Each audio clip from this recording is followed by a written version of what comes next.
So moved. Motion by Landine, second by Commissioner Poppins. Kristen, call the roll, please. Commissioner Landine. Yes. Commissioner Poppins. Yes. Commissioner Schmidt. Yes, we are now out of recess and reconvened as the Board of Equalization. Paula, we are now at 1 o'clock, and we have Cressman, Kenny, and Jacqueline here. Yes, our next appeal is parcel number 200.11.00.006. It's located at 503 North Bartlett here in Canton, South Dakota. It's owned by Kenneth and Jacqueline Cressman. It is a single-family home built in 1920 with 1,278 square feet. It does have a full basement with basement finish of 810 square feet. It does also have an attached garage, which is 352 square feet. The assessed value went out at $192,471. It was appealed to the local Board of Equalization. The local Board of Equalization lowered it down to $169,289, and the Director of Equalization raised it back or appealed back their decision, bringing the assessor recommendation back to $192,471. On page 2, you can see that we have found 5 comparable properties here in Canton. They're good comps. They're all equally assessed. They're not over market value. All of the comps are in the 1920s. All are similar in size as our subject property. When we look at the 3 approaches to value, our subject property is assessed at $151 per square foot. The cost range with the comparables is indicating a cost range between $144 and $185 per square foot. The market is indicating a market valuation range between $161 and $208 per square foot. You can see where our subject property is located in the northwestern part of the map, and our comps are all in that northern part of Canton City. We did find one in the southern part of Canton City as well. With that, I will stand aside and be ready for any questions that you have available. Any more pertinent questions for our Director of Equalization? Not for me. If not, Kenneth, are you ready to, is he on the phone or? We have noted that he will be here in person. I can't hear any of you. Can you hear me now? Yes. Okay. Is Kenneth here? Pardon? Are you Kenneth Cressman? Yes. Would you please come up? Sure. Sir, it's your time to explain why you are appealing your value. Okay. The previous change in home value, I agree with. You know, they reduced it from 138,000 to 115,000. That's acceptable. I would like to know if it's possible to reduce the acreage value, the land value any.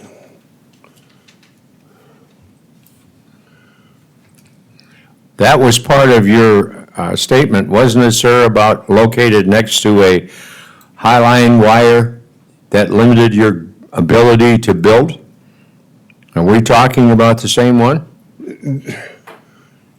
There's no high-line wire except going from the street to the house. Are you referring to some other wire? Well, sir, I don't know. I'm looking at a picture that was sent. So, Carla, can you help me here? All of my towers and the wires that were used on those are down, gone. Okay. All right. Well,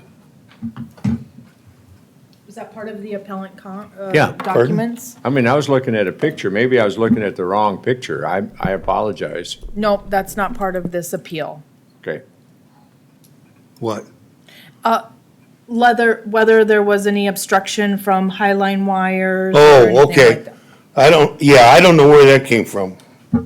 Okay, my bad, sir. Excuse me. Continue. Is there anything else that you, sorry. Is there anything else that you have to share?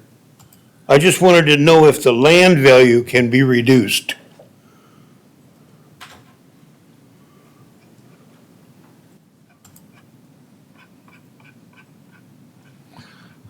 Okay, I apologize, sir. I was on at 6, I had the 6 o'clock person on. I'm sorry. I got your property now.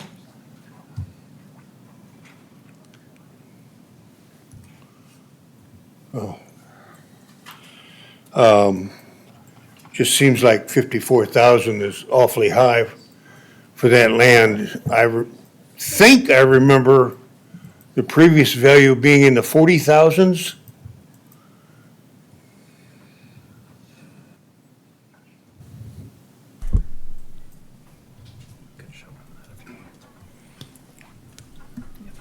Just so they have some information that they can look at. Here's an assessment history for the property. So the value of the land actually did decrease in '24. Oh, it did go down. Okay, I somehow missed that 59.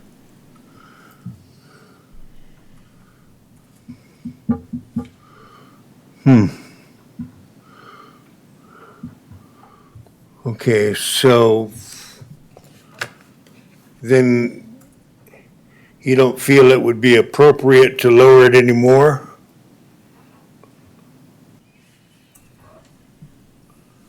Well, currently, sir, we have this at, our assessor has it at $54,210 for the land, and the house at $138,261. It was, but not now. It's changed to 115,000. That's what the $79 for the that's house what the now. local board did for you. But we have, the county has appealed that and has returned that back to $138,261. So what you're appealing, I understand what you're saying here, sir, but right now, what we're confronted with is this. The land is $54,000, and the house has been placed back to $138,261 for a total assessed value for your property, which is $192,471. That's,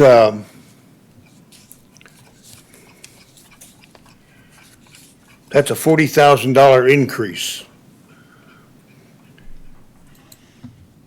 It was 140,000, no, 50,000. It Yeah, was you're- 140,000 last year total, I think. No, I guess I'm wrong. It was 2 years ago. '22, it was 141,000. And when I made the local appeal, I was basing that price against what it was assessed at now and asking for a reduction, and they felt that that was appropriate. I don't understand why the county feels the house value has gone up so much. My real estate agent says the house is only worth 130,000. My insurance company won't insure it for more than 190,000. It just seems wildly excessive. Sir, do you have any documentation about your insurance company not wanting to insure that for more than 190,000? That's what DeSchmidt told me. Okay, I found this on the web for do you have any documentation about your insurance? Excuse me. They're smarter than we are. Yes.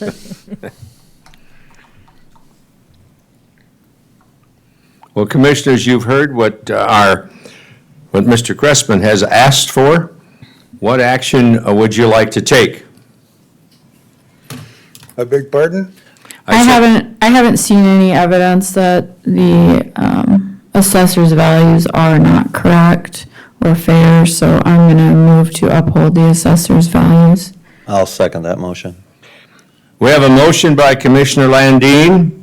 We have a second by Commissioner Poppins to uphold the evaluation set by our assessed department. Hearing none. Kristen, will you call the roll, please? Commissioner Landine. Yes. Yes. Commissioner Sorry. Poppins. Yes. Commissioner Schmidt. Yes. We have upheld what our evaluation is set at this level, sir, and that is at $192,471. If you have evidence that your insurance company will not insure that for that price, bring that in, and then consideration can be made. Okay? Okay, Okay, thank you for coming in, sir. thank you.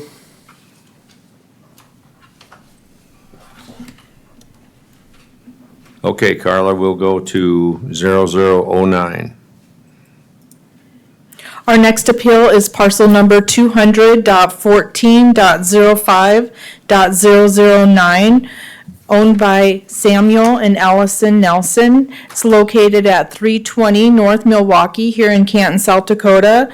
It is a single-family property built in 1910. It has approximately 2,441 square feet, 3 bedrooms, a full basement. We don't show any lower level finish. It does have 1 full bath and 1 half bath. It has an attached and detached garage built after the date of the home. One garage was built in 1980 and the other detached garage was built in 1992. Our current assessed value went out at $434,403. The recommendation page is wrong. Yeah.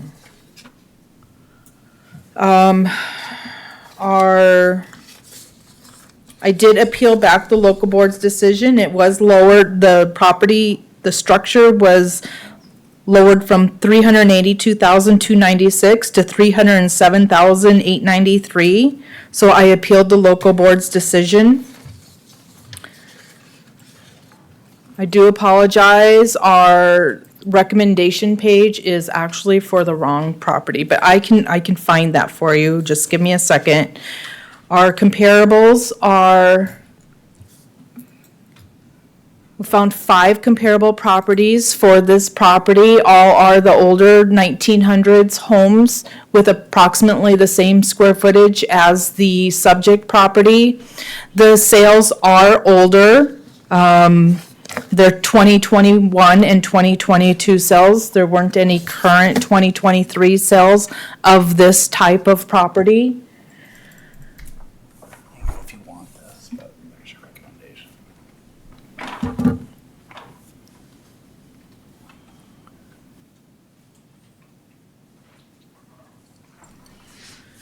The recommendation is to uphold the assessment value that went out for a total of, actually, I have there is a recommendation. So when we look at our comparable properties, we want to make sure they're good comparable properties, and then we adjust the subject to the comparable properties. And when we had the 5 comparable properties, the assessor made the recommendation to adjust the subject property. And although it's still higher than what the local board recommended, it's actually less than what we sent out. So the assessor is recommending to have the value be at $394,727, and that we would keep the land value at $52,107.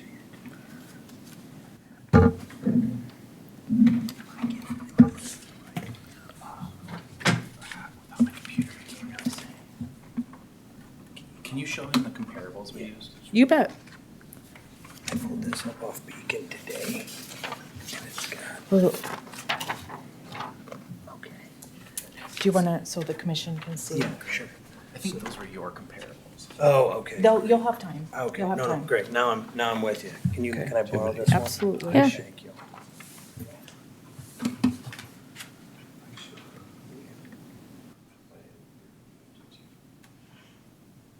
That was from the last Yeah, that was from the last. You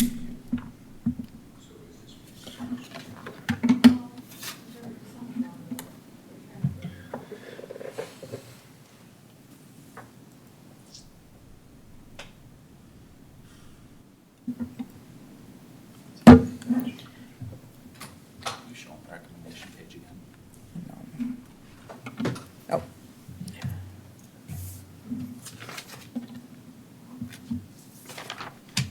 Jim, if you're looking for the numbers. Okay.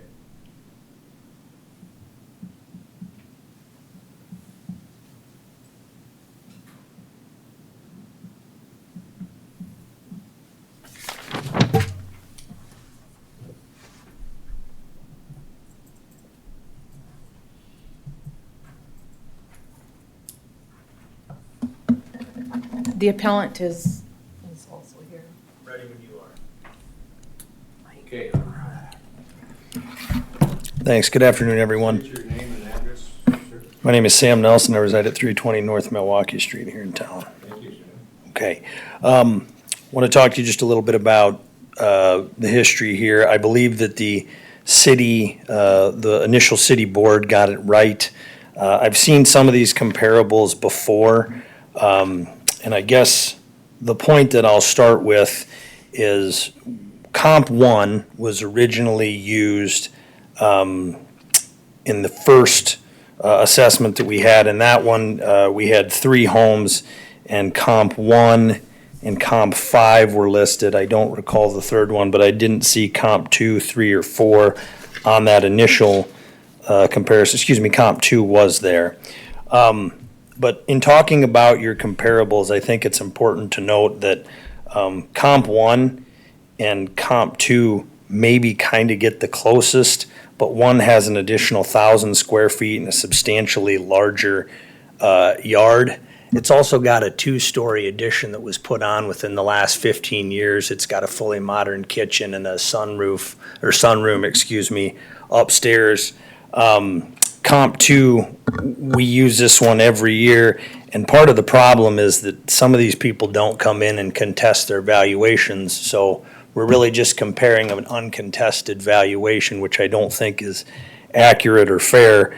That home sits on its lot in such a way that you could actually partition the lot and you could build a home between it and the neighboring house. You can't do that with mine, so when you're comparing lot values, that's something you ought to consider.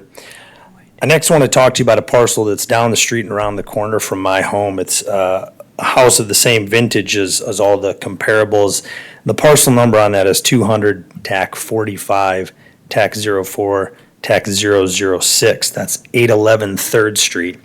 That home sold in 2022 for a value of $297,000 and sold a year and a couple months later for $240,000. And so I know that when we're looking at how we come up with assessed values, part of what we have to look at is the market. Well, the market in Canton simply isn't as robust as other places, and the value of homes that are the same age as mine, while maybe not in quite as good a shape, you have an example of the values of those homes actually going down substantially. That's a $57,000 decrease in just over a year and a couple of months.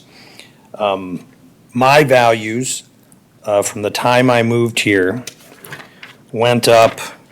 2019 it was 182, 2020 242, 2021 306, 2022 you guys assessed it at 376, and we got it down to 342, 390, and now we're up to 434, which I don't think is a reasonable number, and I don't think it's supportable. I think the appeal number is 394, and I think we're still too high on assessed value. I want to talk to you about some homes that I believe are comparables, and I've been in most of these homes in Canton, and I'm pretty familiar with them. The first is parcel number 200.32.01.005. That's 412 East First Street, Eric and Mona Holman. They are assessed at a combined total value of $312,882. Similar taxable square foot to my home. Their neighbor's house, Helen Rowe, has 18,100 square foot. That's 200, TAC 32, TAC 01, TAC 004. She's assessed at 296,866. If we look at a house on that same block, you've got 422 East First Street. That's Dave and Ginger Guard's old house, 200.32.01.006. That home is similar, and one of the comparables that I use, they're assessed at 353 total value. I want to note that that house has a swimming pool with a very nice deck on it. When they moved it into town from the ostrich farm, just east of the golf course, or excuse me, west of the golf course, they poured a new basement on it that I think has 10 or 11 foot ceilings, and it's supported by I-beams throughout the middle. I've got a Sioux Quartzsite basement foundation that I'm in the middle of tuck pointing, and I never want to do that again. But moving on, 804 East Third Street, that's Commissioner Sean from here in town, same house, size roughly and vintage, 200.45.03.008. He's assessed at 287. And then my neighbor Al Richardson, which is essentially a carbon copy of my home on the exterior side, and it's got slightly different interior arrangement. He's at 200.15.00.0032, 616 East Second Street. Al's assessed at 349. 533. And so my point in all this is that I think the initial assessment was high. I believe that when you look at the current assessed values of some of these other homes that I've pointed out to you, 360, which is what the city set, is about right. As the assessor's office did say, my basement is unfinished. I do have an unattached garage. It's a shell. It's not plumbed. It's wired, but that's it. It's not insulated or anything. I understand you guys got a tough job to do, and I appreciate both your work and the assessor's office work. I also want you to know that I'm going to cut you off. Sure. Because the red light is on. We're trying to hold these to a minimum of 10 minutes apiece for everybody concerned. Sure. So, commissioners, we've heard I have from. one question for him that Yes. you need to ask. Okay. So the last parcel that you said was assessed at 349,553, is that last year's assessment? Or is that the current assessment for 24? That's a great question. I apologize, Commissioner. I don't know. That's what I was able to find on Beacon Schneider parcel browser. That would be the previous years. That would be this year's? I checked a couple other numbers and they were accurate, so this one's probably accurate too, and we could certainly look. I was just trying to look at whatever the most, he said that was the most comparable to his house. So I do a 30-second evaluation if you could pull it up. Could you give me the parcel ID for that? Yeah. Yep. It is 200, TAC 15, TAC 00, TAC 0032. I got it. Zero The, three. the 2024 assessment was 349,533. That's what he gave then. Yeah. How does that house compare? You're now down to 10 seconds. Sorry.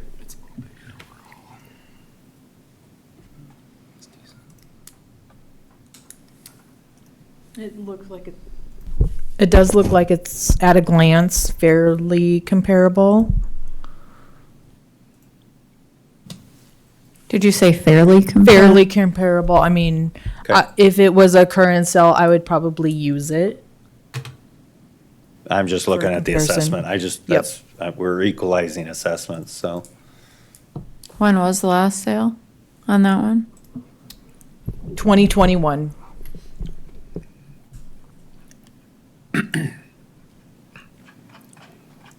But since the sale, it's been remodeled. So after the sale. So what's that? So after the sale, the house was remodeled. Some interior remodeling. Mr. Poppins, are you working on a recommendation? What was the local board's decision? I've got the wrong data sheet on the. I believe it was 360 even. Yep, 360 even.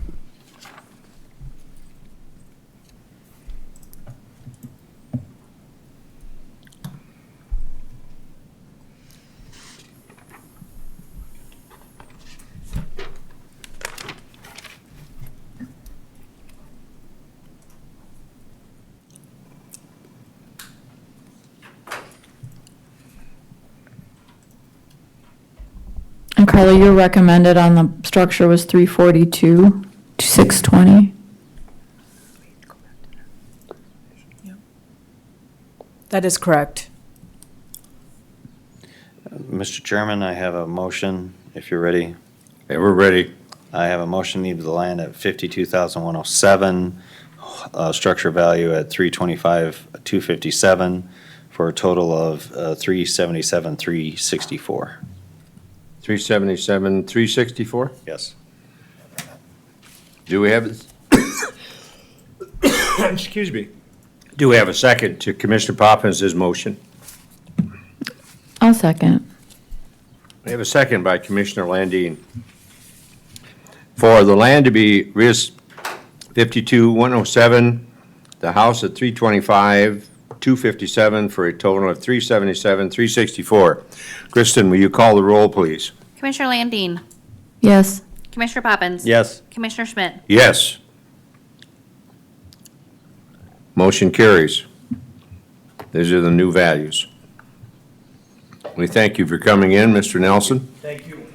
We now have Superior Properties, 028. Excuse me, 028. Our next property is parcel number 200.15.00.028.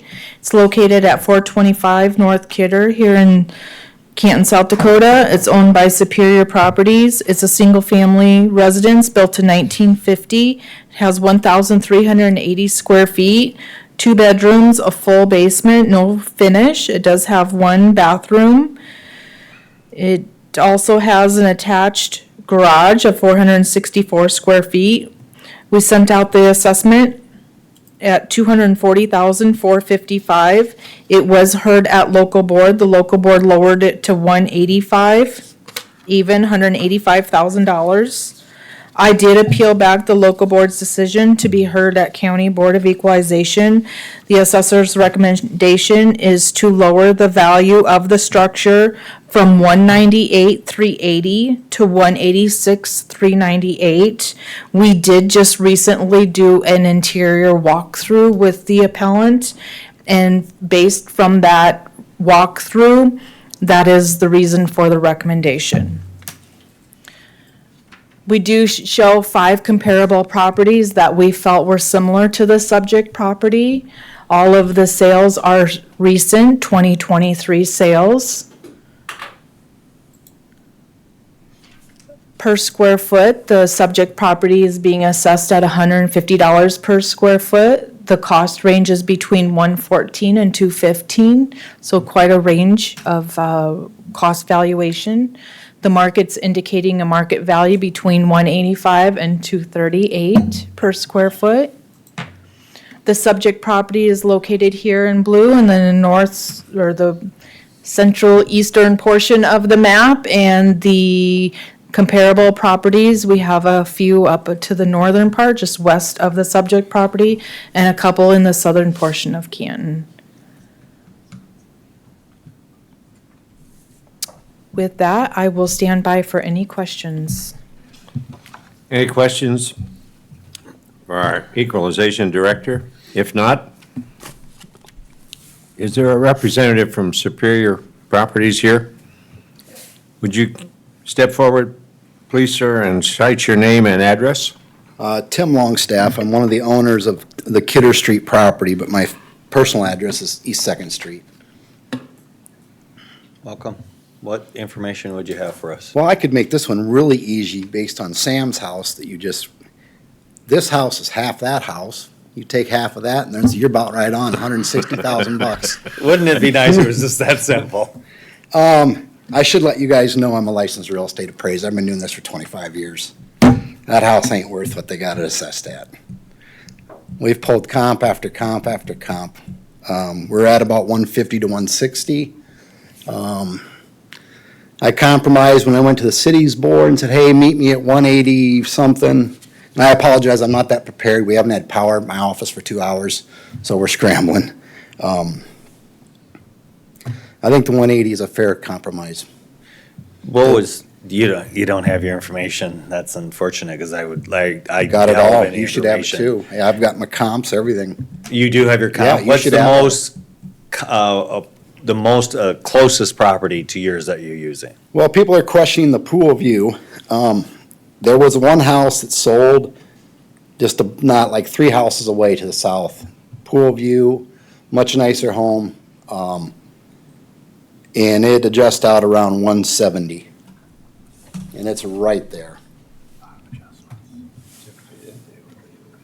And it's a very recent sale.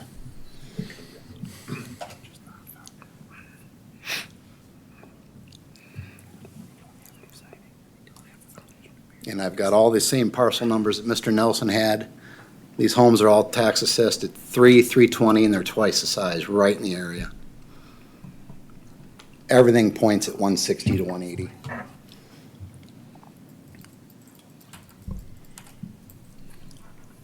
You said you are a licensed appraiser? Yep.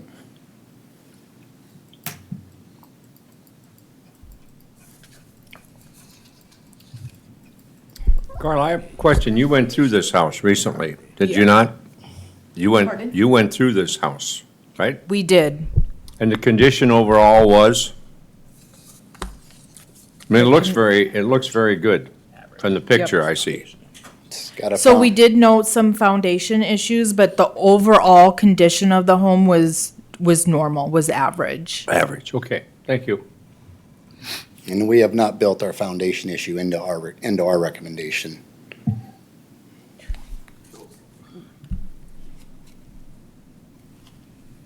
So you do have $20,000 of repair for foundation into your appraisal. I Did you think do your own it's- appraisal? I think it's siding.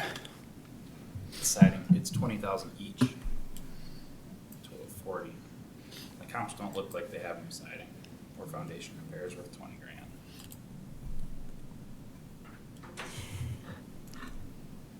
You might be right. I apologize. Like I said, I ran down here. And that's where I think we're doing the compromise of that 160 to 180 area.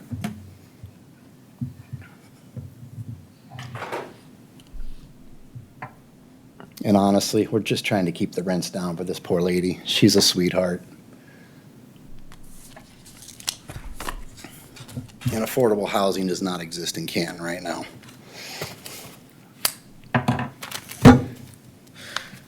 I think Commissioner Schmidt would agree with that, except for it's not just Canton, it's pretty much anywhere in the area.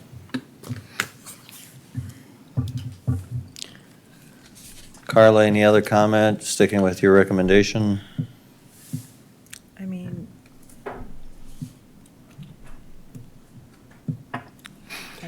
I don't think so at this time. You're sticking with the recommendation? Your last, the 228, 447? Yes. Or 473? That would be my motion, to stick with the assessor's recommendation of 42,075 on the land, 186, 398 on the structure, for a total of 228, 473. We have a motion by Commissioner Poppins. Do we have a second? I'll second. I wish you had your comparables here, but, so I'll second. You guys didn't get this? So the comparables I don't believe are- so. Nope. It was part of the appeal. Excuse me. Is it in there? Yep, the appellant and the appellant docs. Oh, I missed it. Okay, hang on.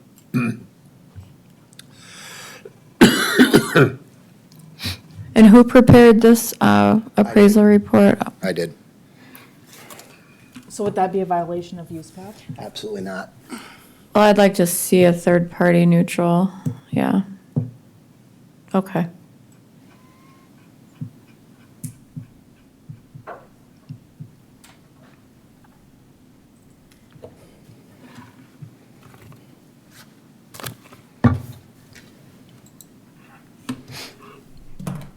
All right.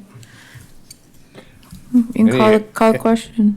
Call the question? Can you tell me again what you had for the, because what I have on her sheet is not what you're saying for the assessor's recommendation. What was your recommendation on the amount? It was an amended amount. Motion. It was the amended one, yes. I can see that, Sherry? 186, 398? Yeah. Oh, yes, on the structure, Yep. And the land stayed the same. yep. Correct. Okay, we have a motion and a second. Kristen, call the roll, please. Commissioner Landine. Yes. Commissioner Poppins. Yes, Commissioner Schmidt. Yes. Motion carries. Next item deals with property, item number 4, ending in 107.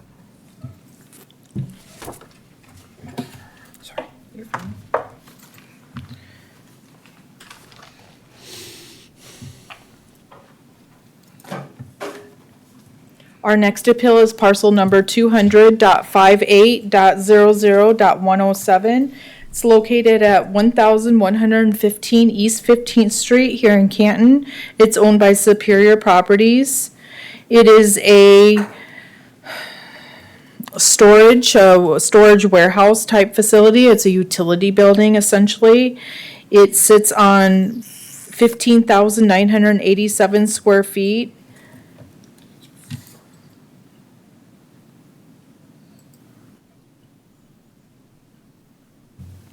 The building is let's see, is 147,000. I think this is flip-flopped. I believe let's see.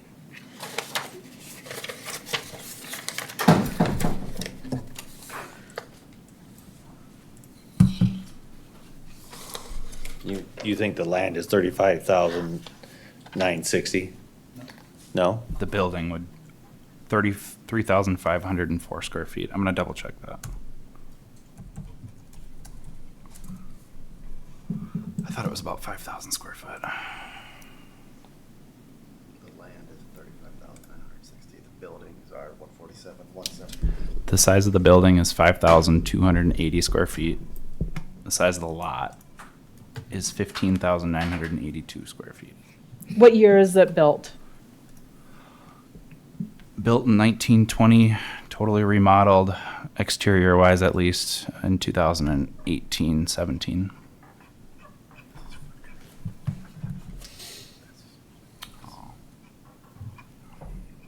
So our assessment went out at 183,139. The local board lowered the structure from 147,179 to $54,040.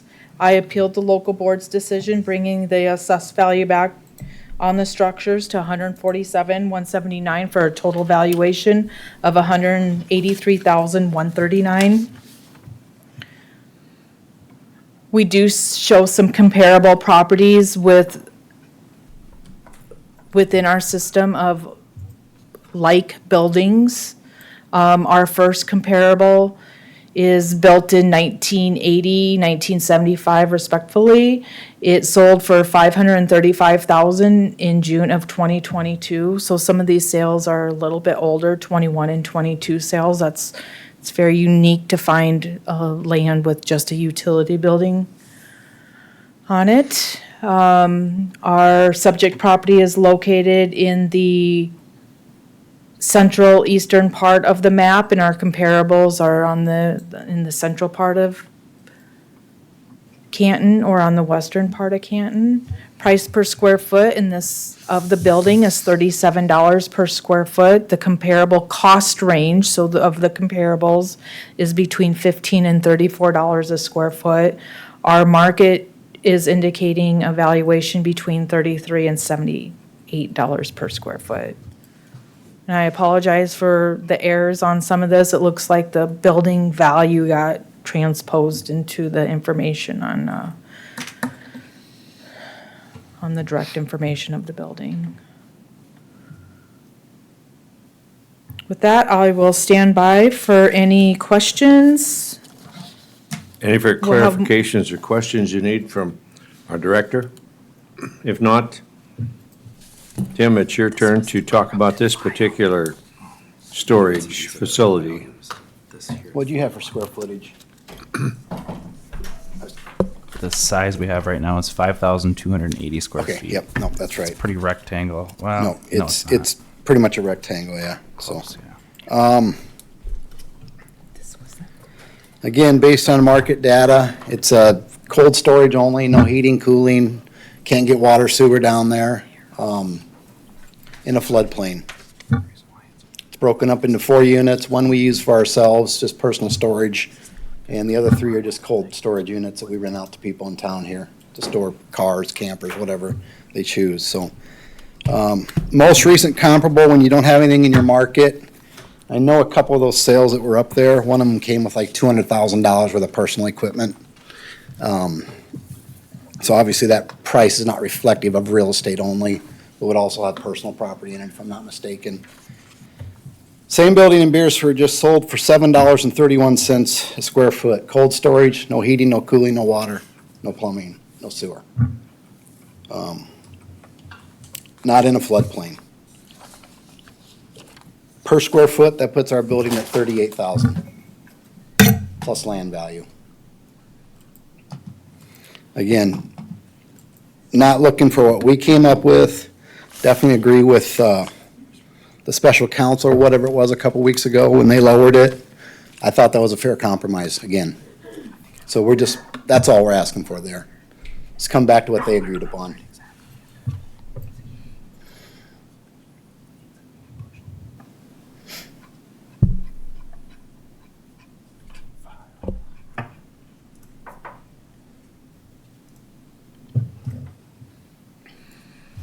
All right, Commissioners, we've heard from our Director of Equalization, we've heard from the property owner.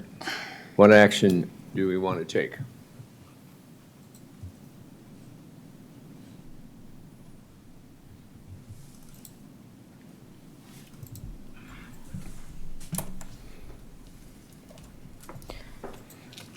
Is this a comparable? I'm looking on parcel browser, and it doesn't look like it's in the floodplain to me. Do you have it in the floodplain on your valuation?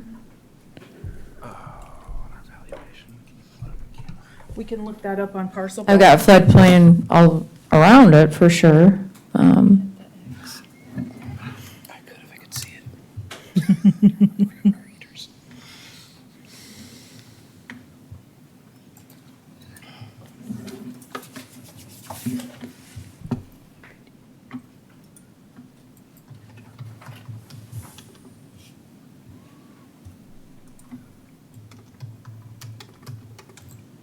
You did look it up in parcel browser? I've got it, yeah, I've got it up on my computer.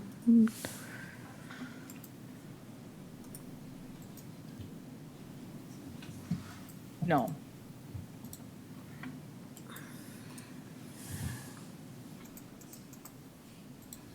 So that wasn't taken into consideration in your evaluation? It's not in the floodplain. Right. Right.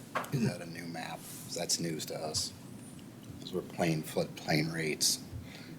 Yeah, I don't. And they said they were gonna be relooking at that.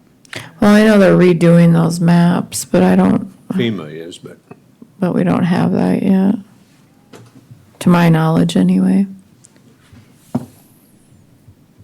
That's not comparable. That's on a recent picture.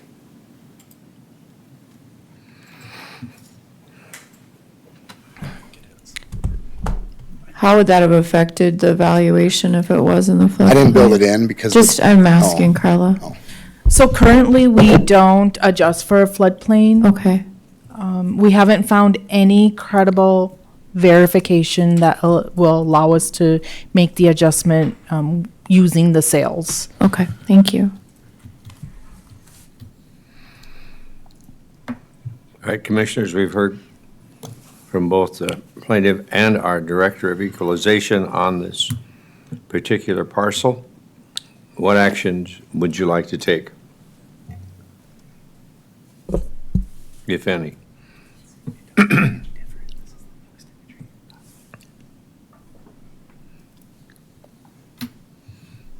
There's no water, just electricity. Just electricity. It requires a lift station to put in sewer. We looked at wanting to do it, and it's just not, it was almost $100,000 to bring sewer to 4 units.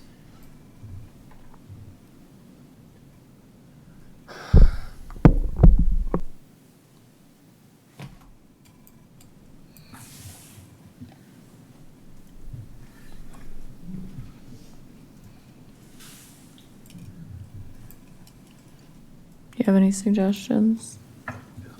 What are you thinking? Well, I haven't seen anything that makes me think this is too far out of line. If it was floodplain, I could understand that, but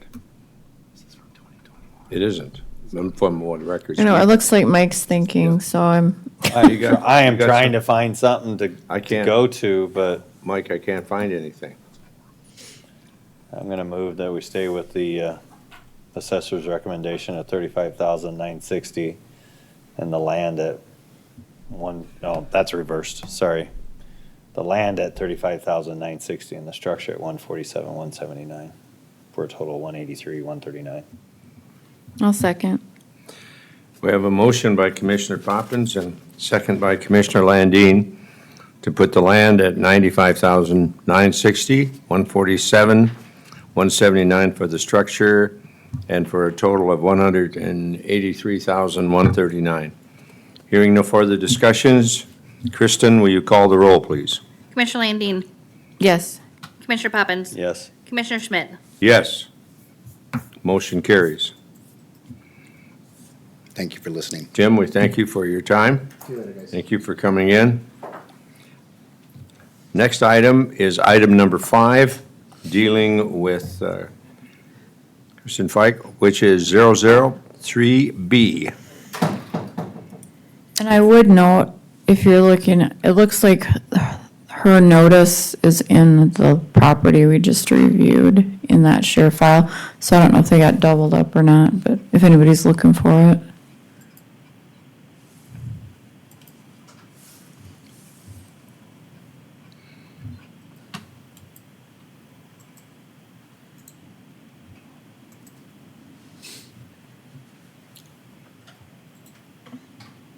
Her PT, her, The letter that you sent, that your office sent, okay. and Some- whatever went along with that. Sometimes they send that letter to the local board, and then they'll send us another letter. Might be the same letter, could be similar. Oh, I mean, County but board. Christie's is in Superior Properties. Oh, gotcha. On the share file, on our share That could've file. got doubled up. Yeah. Okay, our next appeal is parcel number 200.18.00.003B. It's located at 209 South Pleasant Street here in Canton. It's owned by Christy L. Fike. It is a single-family property built in 1920. It has 1,414 square feet, 2 bedrooms, 2 standard bathrooms. It does have a detached garage built in 2007, 840 square feet. We sent the assessment notice out at $226,237. It was heard at local board. The local board lowered it down to $180,000.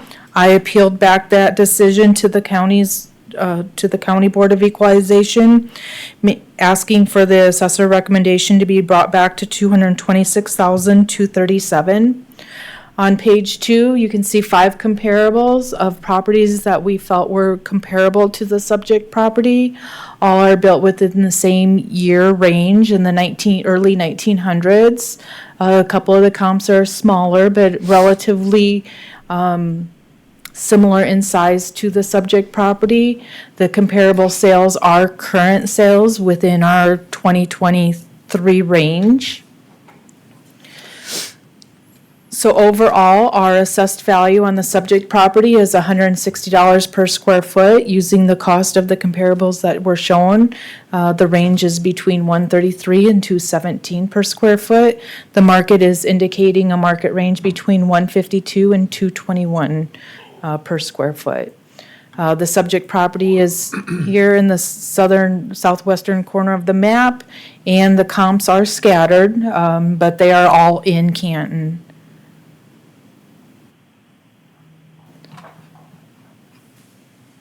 With that, I will stand by for any questions. Any more questions for Carla? If not, is Christie here? Yep, I'm on the line. Oh, you're here. on the phone. Okay, thank you. Christie, it's your turn to make your appeal in front of the commission. Yep. Go ahead, Go please. ahead. Would you Okay, state your sorry. name?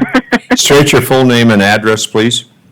Okay, full name, Christy Lynn Fike, / Kaiser. I'm actually married now. So I will work on getting that updated with the county there as well. However, my address 209 South Pleasant Street in Canton. Thank you. So you go ahead now and make your appeal. Okay, so the properties that the county has compared it to were different than the ones that when I did the appeal with the city of Canton. And those are on the attachment. I believe you should have that I submitted. So you can see those. Those are actual properties in my neighborhood, within a couple blocks of me. The area that I am in Canton, I would say is one of the lower class, lower income sides of Canton. Many of the comparables on the county map, if you look at them, they are all northern and eastern part of Canton, which is definitely a higher income area than where I am in. And if I had known this whole process, I would have started this already last year with the appeal, because last year my property was assessed at $50,000 higher. If you look at what I submitted, any of my neighbors in the same area, none of them went up by that amount in either of the last 2 years. So, I mean, in the last 2 years, my property assessment has gone up $86,000. I spoke with a realtor about my house. They said they would not even list my house for $180,000. It did have a new roof put on last 2 years ago, summer. After the derecho, we had holes in the roof after the derecho came through Canton. There is damage on the siding. All of the windows need to be replaced. They all leak. We have to cover them all with plastic all winter long. I don't believe any of the windows have been replaced since 1980, since the house was redone back in 80 when they did the big remodel on it. And where's my other note? Oh, the other thing is it backs up to the railroad, and not just the one track. We've got the three where the triangle meets behind our house, so we constantly have the train noise. They park there. They park the engines whenever they bring a train into the Canton elevator, which is a nuisance because you hear those train engines running all night long. You hear their brakes releasing air all night long. Let's say, and then in 2022 is when we finished the fence on the west and behind the garage on the south side. So 3/4 of the property behind the house then is fenced, the front and then driveway, and then like from the house to the garage are not fenced. So it is not completely fenced in. It's like 3/4 of it is what is fenced. I don't feel that it's the comparison that the county is using are fair comparisons, just because they are in complete different parts of town than where I am located. Commissioners, are there any more follow-up questions to Kristen as she has outlined her appeal for her house to be reassessed due to the conditions that she has outlined? Carla, on the comparisons that Ms. Fike provided, do you have any comments on those comparables? Any input? I don't have any notes in regards to, other than, they are smaller than the subject property.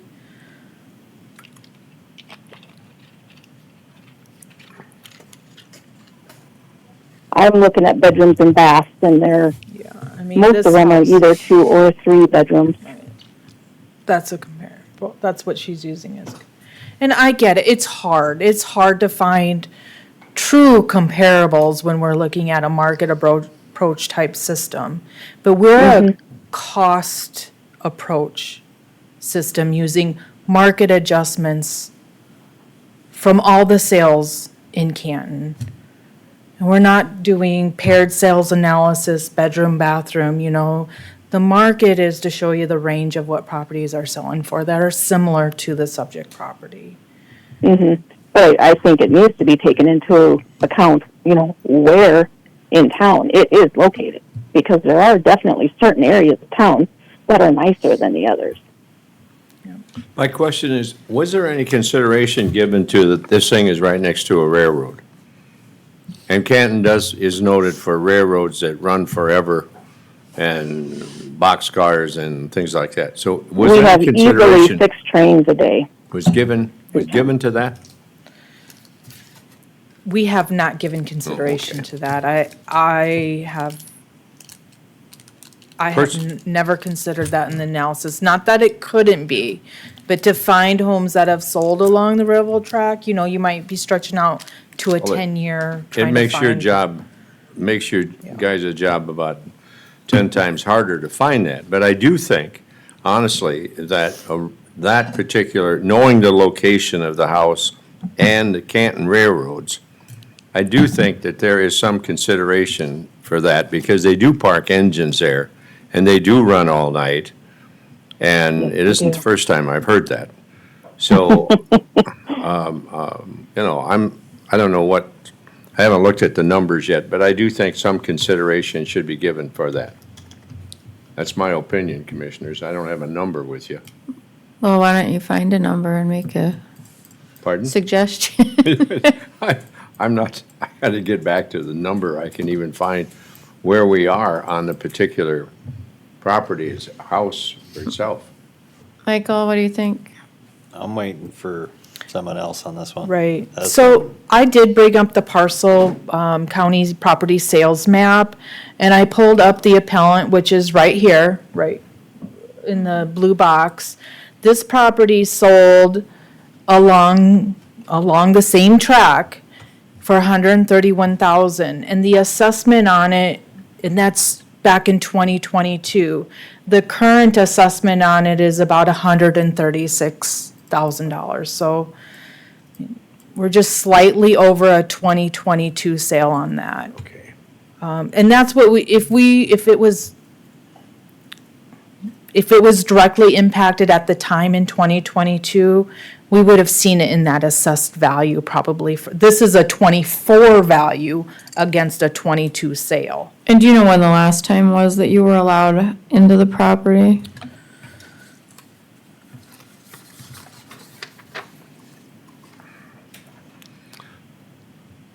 I don't know if I've ever had anybody in it since I've owned it, because I'm never home. Carla, or, So during the reappraisal, this is in the subject statement in the assessor recommendation.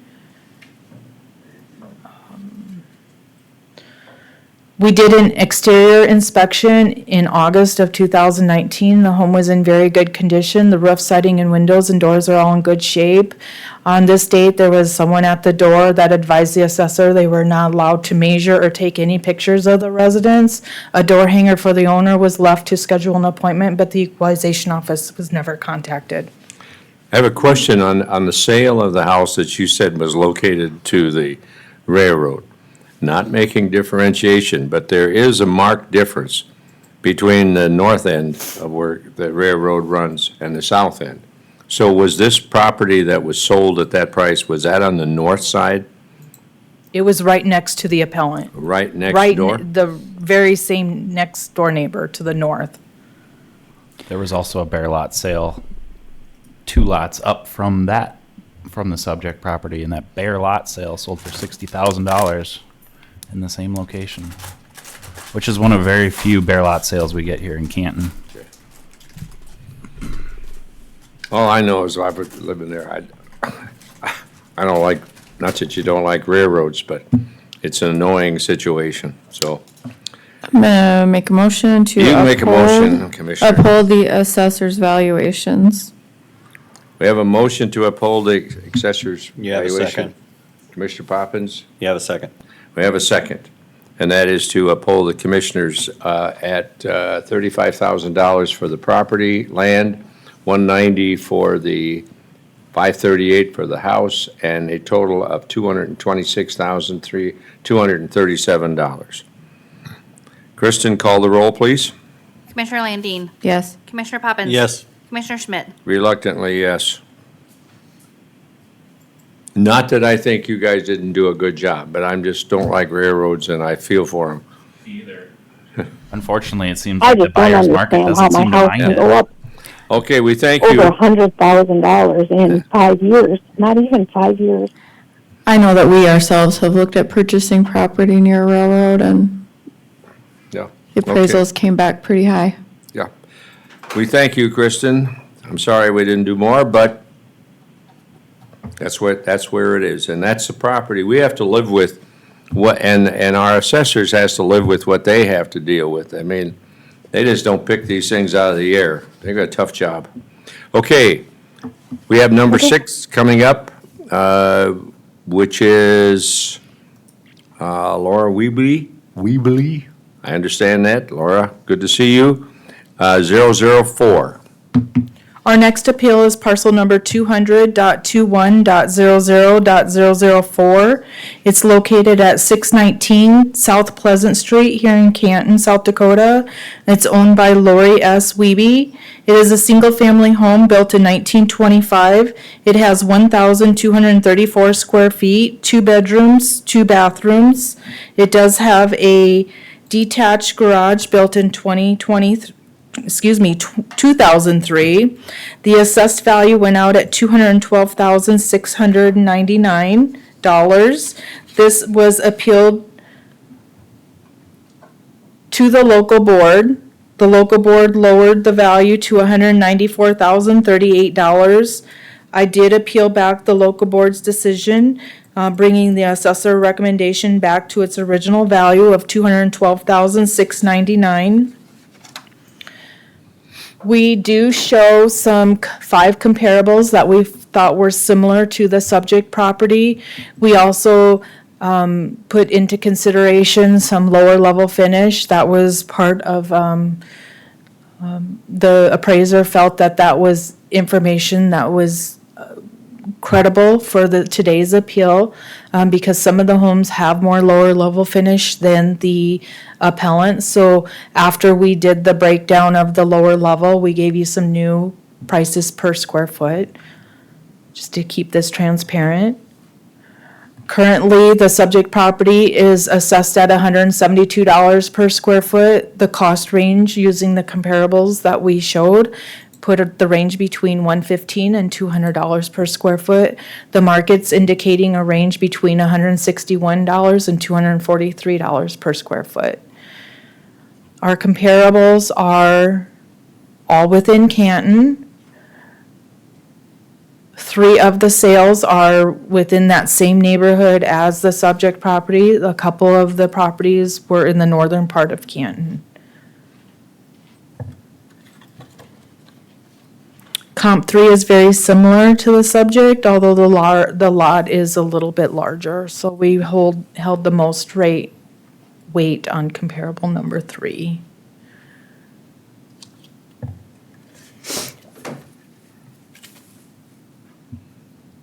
Any further questions for Carla?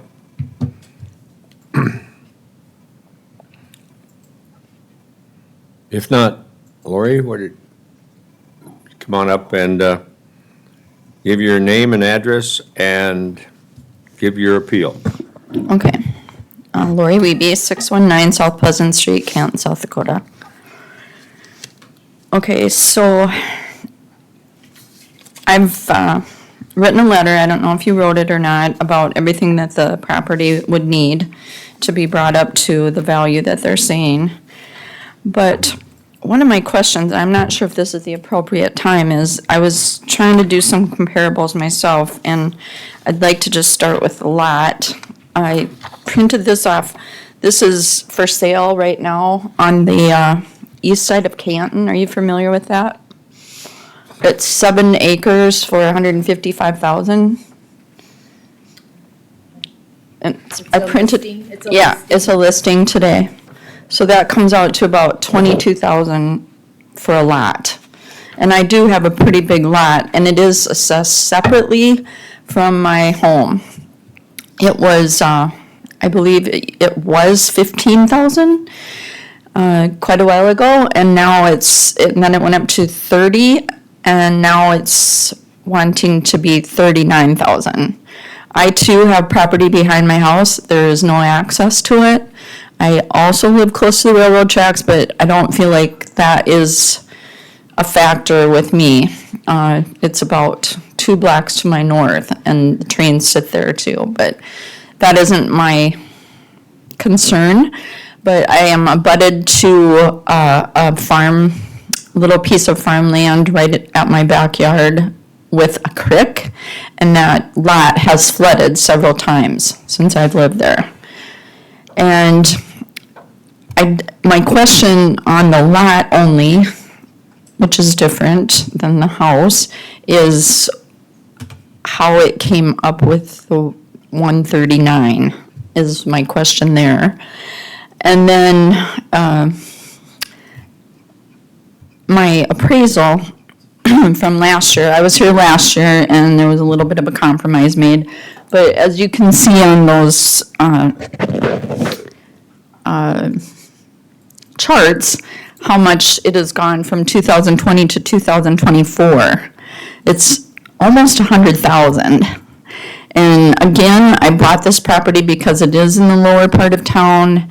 It was doable for me to afford the taxes and the mortgage payment. I realized there was a correction made and they jumped everything up. I do realize that at one time, and I was here two years ago about that. My value doubled, or was supposedly supposed to double, and I didn't appeal it at that time because I thought in no way would my taxes double.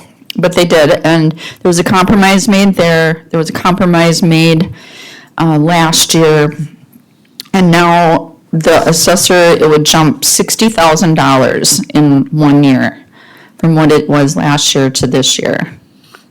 And I went before the local board and they brought it, compromising it down to 30,000 increase, which is still quite a bit, I think. I don't know if you, like I said, read my things, but it needs a lot of repairs, which I haven't done. I haven't done anything new to it for several years.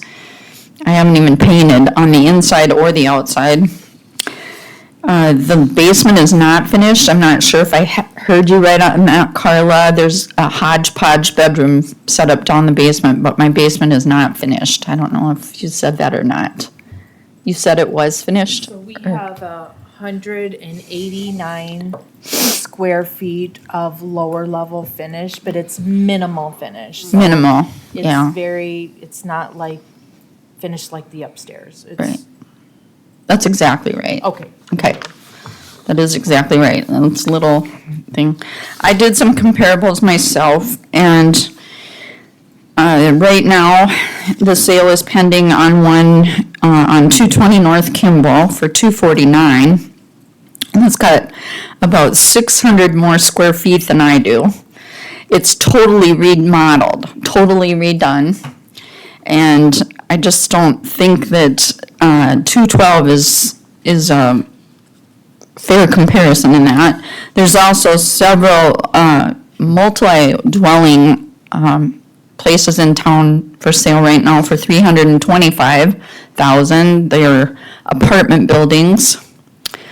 Set your comparables, like right here. You see Okay. that? You can see those? You see that? Okay. Right here. Look on the screen. Oh, sweet. Where's that coming from, up above?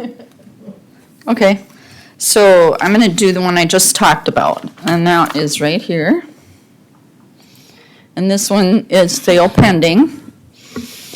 And if you look at the pictures of the inside, it is just totally immaculate, pristine. It looks awesome. Mine is nothing like that. And the other houses, I'm gonna put this one up here. This is just up the street from me. There's a sale pending on this right now. It wasn't even on the market. I don't even know if it went on the market, actually. It was sold by a realtor. This is totally redone. Excuse me, it's got a huge, huge garage in the back. And it's all new, it's a corner lot. And I'm telling you, that one was $275, which it sold. Here's my home, I think you've already seen that. But here's here are the multiple dwellings. There are 3 of them in town for sale.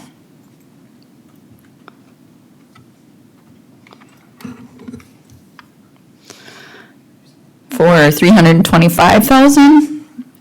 And there's more, but I didn't pick those. Now, I don't know, do you guys only do comparables in Lincoln County, or are you taking Sioux Falls into consideration too? At all on the comparables, or just Canton? Carla, do you want to answer that? So the sales that we used for the Canton market adjustment were just the Canton sales. Because there are some really nice houses in Sioux Falls for sale right now for what you are saying. Here's one that would be similar to mine. I don't know if it has a garage. I'm thinking it does in the back, but this one is $1,264. It's 2 beds, 2 baths. This one is similar to mine for $185. When I think about the $190 that the commissioners compromised at, I don't feel like that is way out of line. It's still up $30,000 from what I had last year. But I'd like it to be lower so that I can continue to live there, is what I'm saying, I guess. I do have a question about that land, though, where you're getting that. Like he said, there was a bare lot sold for $60,000 recently. That's kind of crazy, but most of the homes that are for sale and that are in the 249, 230 range are totally redone. I have an old roof, it needs to be replaced. I guess the one at 220 North Kimball is 5 beds, 2 baths. It's all new inside. And it's 636 square feet more than mine too. And we're talking totally finished basements and upstairs. And I'm just wondering, is there ever going to be a time where it doesn't increase so dramatically? Because my value has doubled since I moved in there in 2010. And it's just getting crazy. I know that I can get a tax freeze eventually. I'm pretty close to retirement age. I think you have to be 65 and a certain income, but that's the only thing that I can see as a relief from all this increase in our values of our homes. And people are paying these high prices for these homes in Canton. I don't know why they want to live here because of this, but it's making us homeowners that aren't going to sell our properties pay for pay the more taxes and making it so that we're not going to be able to stay in our homes. We're going to have to sell our properties. That's how I feel about it. And I'm going to say this at the commissioners meeting. I said this too. I don't mean to be snotty, but it's getting where you almost want to just sell your home and not have to pay these taxes on such a high value on your home and get a motor home and live out at Gate City. I mean, it'd be affordable. It's not what I want. I want to stay in my home as long as I can, but I just feel like these dramatic increases are Lori, we getting have- out of hand. The red light is on. We need to take some action. Commissioners, what is your flavor? I'm gonna move to reduce the home value to 162,000, leave the land where it's at the 39,572. We have a motion by Commissioner Landine. Do we have a second? Commissioner Poppins. To reduce the house value down to 162. 162, leaving the land at its present value. Kristen, call the roll, please. Commissioner Landine. Yes. Commissioner Poppins. Yes. Commissioner Schmidt. Yes. You What have does, some- what does that make the total? 201,572. So that's higher than what the commissioners at Well, you're 194? You had 201, you were at 190. You were at 212 something. It went down about the valuation went down overall about 12,000. $12,000. And the commissioners gave the 194, 190. That was the local board. That was That was the local board. board. Yep. All right, next So, item. can I ask why are there two levels like this? If I wouldn't have come here today, would I have had the 194, or was No. that just a suggestion? You would have had the 212, 699, because it was appealed. Lori, we'll be happy to explain that to you at some time, but right now we're trying to stay on schedule. Okay, You can call any one of us and we'll try to explain that to you. okay. And you should find that out. Carla, we have number 7, which is the property of a living trust, ending in 004.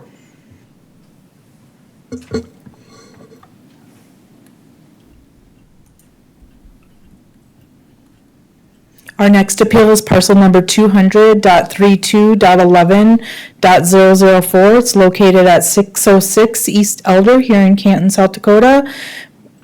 It is owned by Hykla Living Trust. It is a single-family home, 2-story, built in 1920. It has 2,648 square feet. The basement area is 1,092 square feet with 546 square feet of rec-style living area. 2 full bathrooms, 1 half bathroom. It does have a detached garage of 572 square feet. The assessed value went out at $300,281. It was appealed at local board.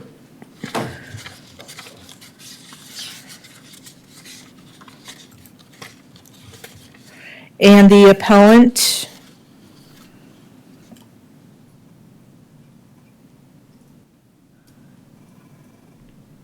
did not agree with the local board decision. Yep, and then it's being heard today, so it was an appeal that the appellant made to the County Board of Equalization. The 5 comparables that we're showing today are relatively similar to the subject property. They are all the 1900s tile homes with similar square footage. They're older sales, 2021 and 22. Again, it's hard to find the 2-story larger homes in Canton that have sold recently in the market. The price per square foot of this home is $113 per square foot. The cost comparables ranges between $113 and $136 per square foot, so it's really a tight range. You looking at the cost approach to value. The market approach is making a range indicator of $107 to $147 per square foot. Our subject property is here in the northeast corner of the map. It's in pink, and the comparables are all within relatively close to the subject property. I do want to note, because this was one of the things that the appellant brought to the board, that using a FHFA type data set to have a more standardized approach to valuating properties. When we put that to use, she purchased her property in 2022, so the value indicator that she wants us to use would indicate a valuation of $364,000, and we currently have it assessed at $300,281. So that would result in a higher valuation on this particular property. I'd never heard of that approach before. I'm glad it was pointed out, but it's not a mass appraisal type valuation system. With that, I will stand by for any questions. Carla, what was the local board decision? They left it where it was. There's no change. That's correct.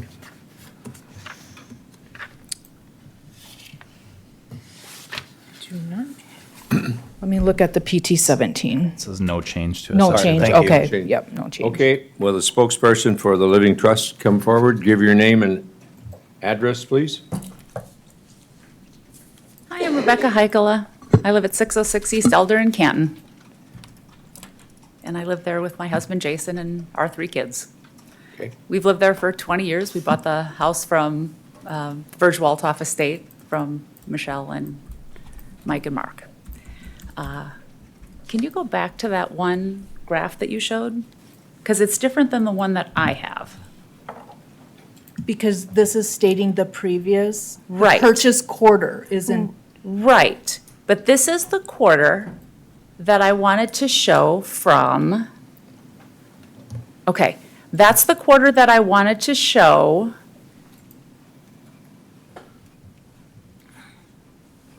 $134,000, that is the amount that was assessed. That's the assessed value?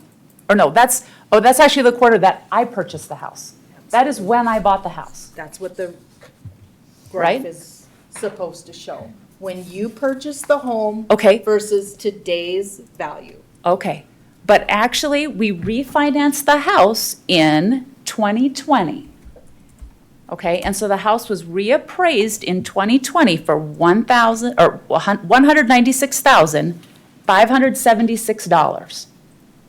And at that time, you guys agreed with the valuation, with the appraisal, at that number. Yep. 2020 assessment. $198,370. Okay. Okay, well, in any case, but that, I feel like that's the number we should be going off of, because that's when we refinanced the house, not the 2002 number.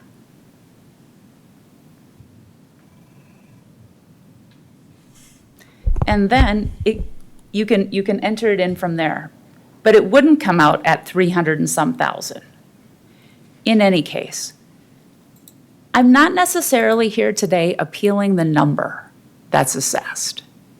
What I'm appealing is the way that the calculations are made. Because I feel like when we're using comparables, nobody can tell me how you came up with the number of 300,281. How did we arrive at that specific number?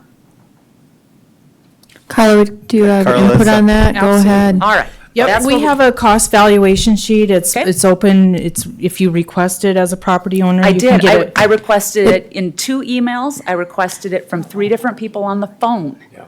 And Ma'am? no one. Bambi, to cut this thing, I understand.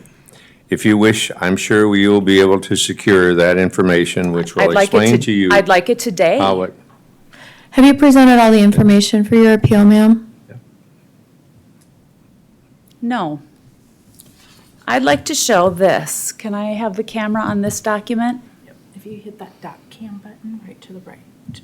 Far right. Excuse my reach. Thank you. All right.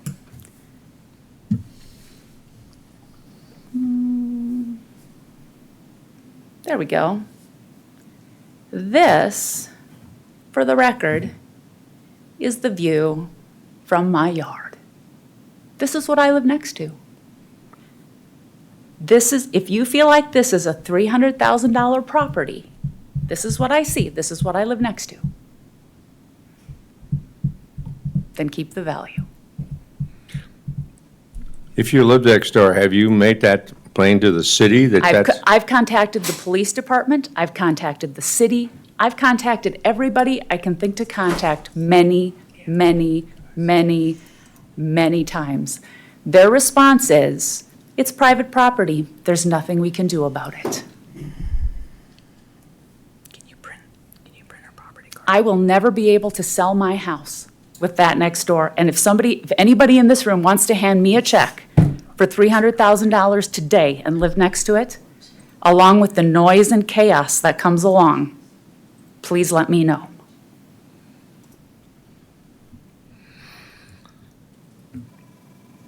All right.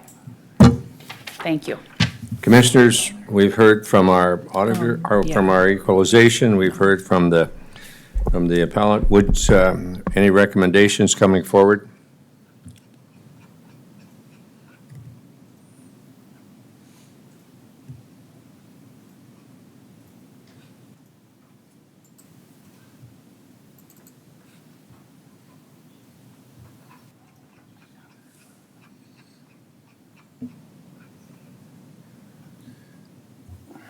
Unfortunately, there's not enough evidence to change the assessor's recommendation of 45,672, so on the land, and 254 on the property, so my motion will be that land at 45,672 for the land, 254,609 for the structure, for a total of 300,281. Do I have a second? Second. We have a motion and a second. Christine, will you call the roll, please? Commissioner Landine. Yes. Commissioner Poppins. Yes. Commissioner Schmidt. Yes. Motion carries. We did print the property record Next card. item. You can pick it up upstairs. Oh my God, AJ here. We now have the Charlie and Linda Johnson appeal, our number 8, ending in 005. Carla? Our next appeal is parcel number 200.33.02.005. It's located at 806 East Elder here in Canton, South Dakota. Its property owner is Charles K. and Linda Johnson. It is a single-family, 1.5-story home built in 1915, has approximately 1,462 square feet, 3 bedrooms, 1 full bath, 1 half bath. It does have a detached garage of 440 square feet. The assessed value went out at $194,006. It was appealed to the local board of equalization, and the local board lowered the value down to $150,200. The director of equalization appealed back that value to the county board for the assessor's recommendation value back to $194,006. The comparables that we have before you today are new sales. One is a 2022 sale, but the other ones occurred in 2023. But we're very comparable to the subject property. They're great comps. Currently, the overall assessed value of the subject property comes in at $133 per square foot. The cost is indicating a cost range between $103 and $166 per square foot. The market is indicating a market value between 109 and 192 square feet. The map is showing where the subject property is located in the northeast corner of the map, and the comparables are all within Canton. They are scattered, but they're all within Canton. I do want to note that our office was never able to get into the home, but we did verify the information with the homeowner, and at that time, nothing was reported that needed any type of repair. With that, I will stand by for any questions. Any more questions?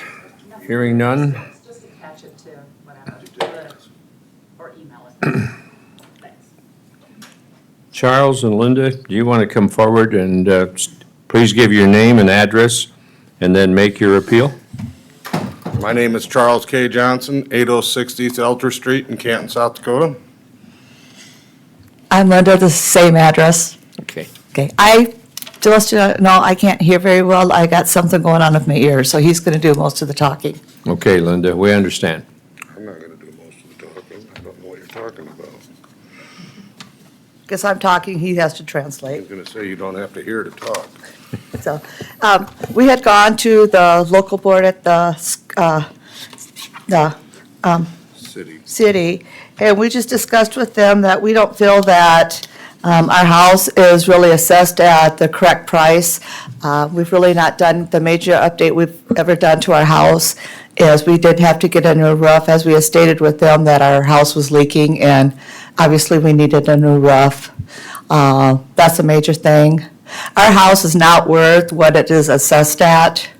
Even with the comparables that you have listed, there's just, we will not be able to sell the house that we have it assessed at, and that is why we went to the city. And, you know, they kind of agreed with us. Yeah, we maybe have a lot, we didn't agree with the price on the lot itself, but, with our house being 150 years old, it's old, The one bedroom we have, they say it's 3 bedrooms. 2 bedrooms are probably a standard size. That third bedroom is extremely, extremely small. It basically was like a storage room. We knocked out a wall just to make it a little bit bigger, but it is not a full-size bedroom. When we bought that place, it was used as a nursery. That's how small it was. So it is not a full-size bedroom. Got one. basement issues too. Yeah, our basement leaks. If you look at the pictures, Well, the walls are cracking and it's a cinder block wall that they set it up on. And everything, all the water from basically that block rushes right towards our house. So I've got bowed walls in my basement. Yeah, can I just, have you invited the assessor's office into your home to view these things so that they can look at them and put that in your evaluation and take those things into consideration? I never even knew about doing it, so. no, we didn't at the time. I was going through some health problems, and No, I understand. I just wanted to know if you had tried to do that, so. it was just at the wrong time for me because our house we were going through some stuff. Sure. But yeah. Thank you. And as my husband is saying, we have both basements, so it is not a finished basement. You don't dare finish it off. Yes, like you said, we have basement problems. We have a lot of concrete. We did it back when the days you could afford concrete, but we also did it so all the water from the neighbors Would doesn't flow flood our away from our basement. foundation more, so. Yep. When the rains that we're having right now, we're not getting water in our basement. If we didn't have it, our basement would fill up. And as for our garage, it's extremely old. We'd love to put a new garage on, but we can't afford to. If you look at the pictures of the garage, you can tell that. If I knew how to run this, I'd go through the pictures, but I don't know how to run that. I used to, It's Mike. pretty easy. There's a camera up on top. Carla can show you if you want to show us the pictures. Right behind you. So now you can show, Oh, okay. it's gonna show. Oh, I gotcha. Okay. So you gotta move it this way.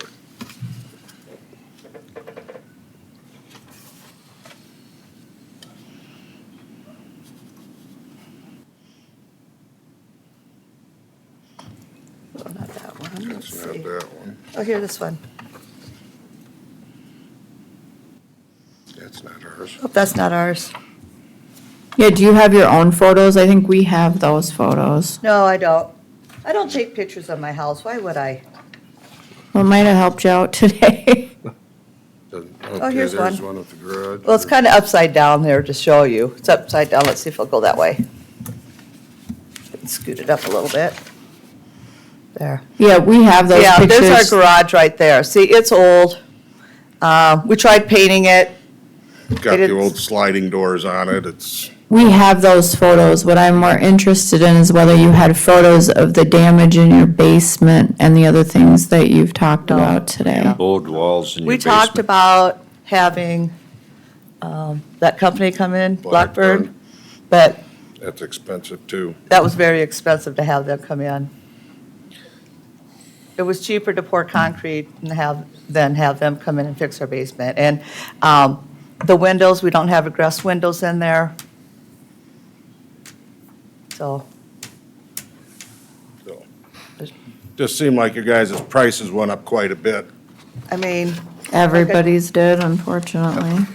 and I have that here. And any of those comparables, how old are those homes? Yeah, since 2020, excuse me, since 2020 to 2024, our taxes have gone up $85,626. I mean, we've lived in that house for 27, going on 28 years. And And we have not done changes other than, like everybody else does, you do painting on the inside now and then. That's all we've done. I mean, we're getting to the point we're getting taxed out in this county now. Mr. Chairman, if you're ready for a motion. I am ready for a motion. I I'm going am. to leave the structure at 46,497. I am going to make adjustment You know, onto the. and Ma'am, we're, Yep, just a second. if I sorry. can. 46,497 on the land, change the structure to 125,606 for a total 172,103. 172,103. 103. I'll second. We have a motion by Commissioner Poppins, a second by Commissioner Landine to leave the assessed value of the property at the same at 46,497. We're lowering the value of the house from 147,509 to 125,606, bringing the total property down to 172,103 from 194,006. Kristen, call the roll, please. Commissioner Landine. Yes. Commissioner Poppins. Yes. Commissioner Schmidt. Yes. Motion carries. Thank you, guys. What was the total I didn't Thank hear? you. 172,103. 172,103. And Thank if you guys very if- much. Well, I can encourage you, if you still think it's high, invite them. Hopefully everything's, stable enough that you can have them come and take a look. Okay, thank Very you. good. Thank you For guys for sure. your time. All right. We're on number 10. Number 10.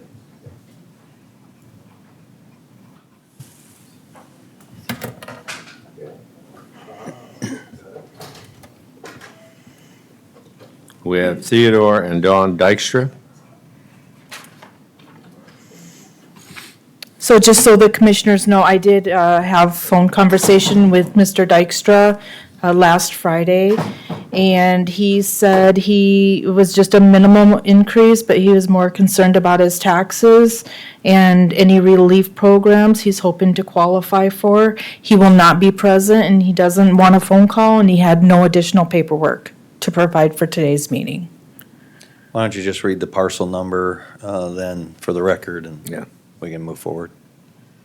Okay, the parcel number is 200.63.02.020. It's at 32 Park Lane here in Canton, South Dakota, owned by Theodore Dykstra Jr. and Don Dykstra. I see that the local board made no change at that session, so I'm going to offer a motion of leaving the assessor's recommendation of $33,150 on the land, $67,864 on the structure for the 101 and $14 for total. Thank you. And I'll second that. Motion by Commissioner Poppins, second by Commissioner Landine. You've heard the numbers. Kristen, call the roll, please. Commissioner Landine. Yes. Commissioner Poppins. Yes. Commissioner Schmidt. Yes. Motion carries. We uphold the assessor's recommendation. We're moving on to item number 11, dealing with on B100, and that is Connor C. Moore. So, Carla, when they're ready.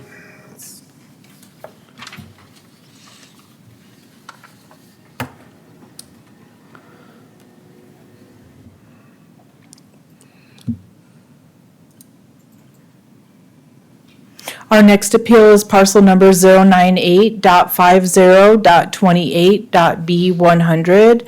It is, the legal description is Worthing Wetlands Conservation Easement Tract 1 in the northwest quarter, Section 28, Township 98, Range 50. It consists of 125.1 acres of agricultural land. The current assessed value is $262,897. It was recently purchased by the appellant, I believe in 2022, for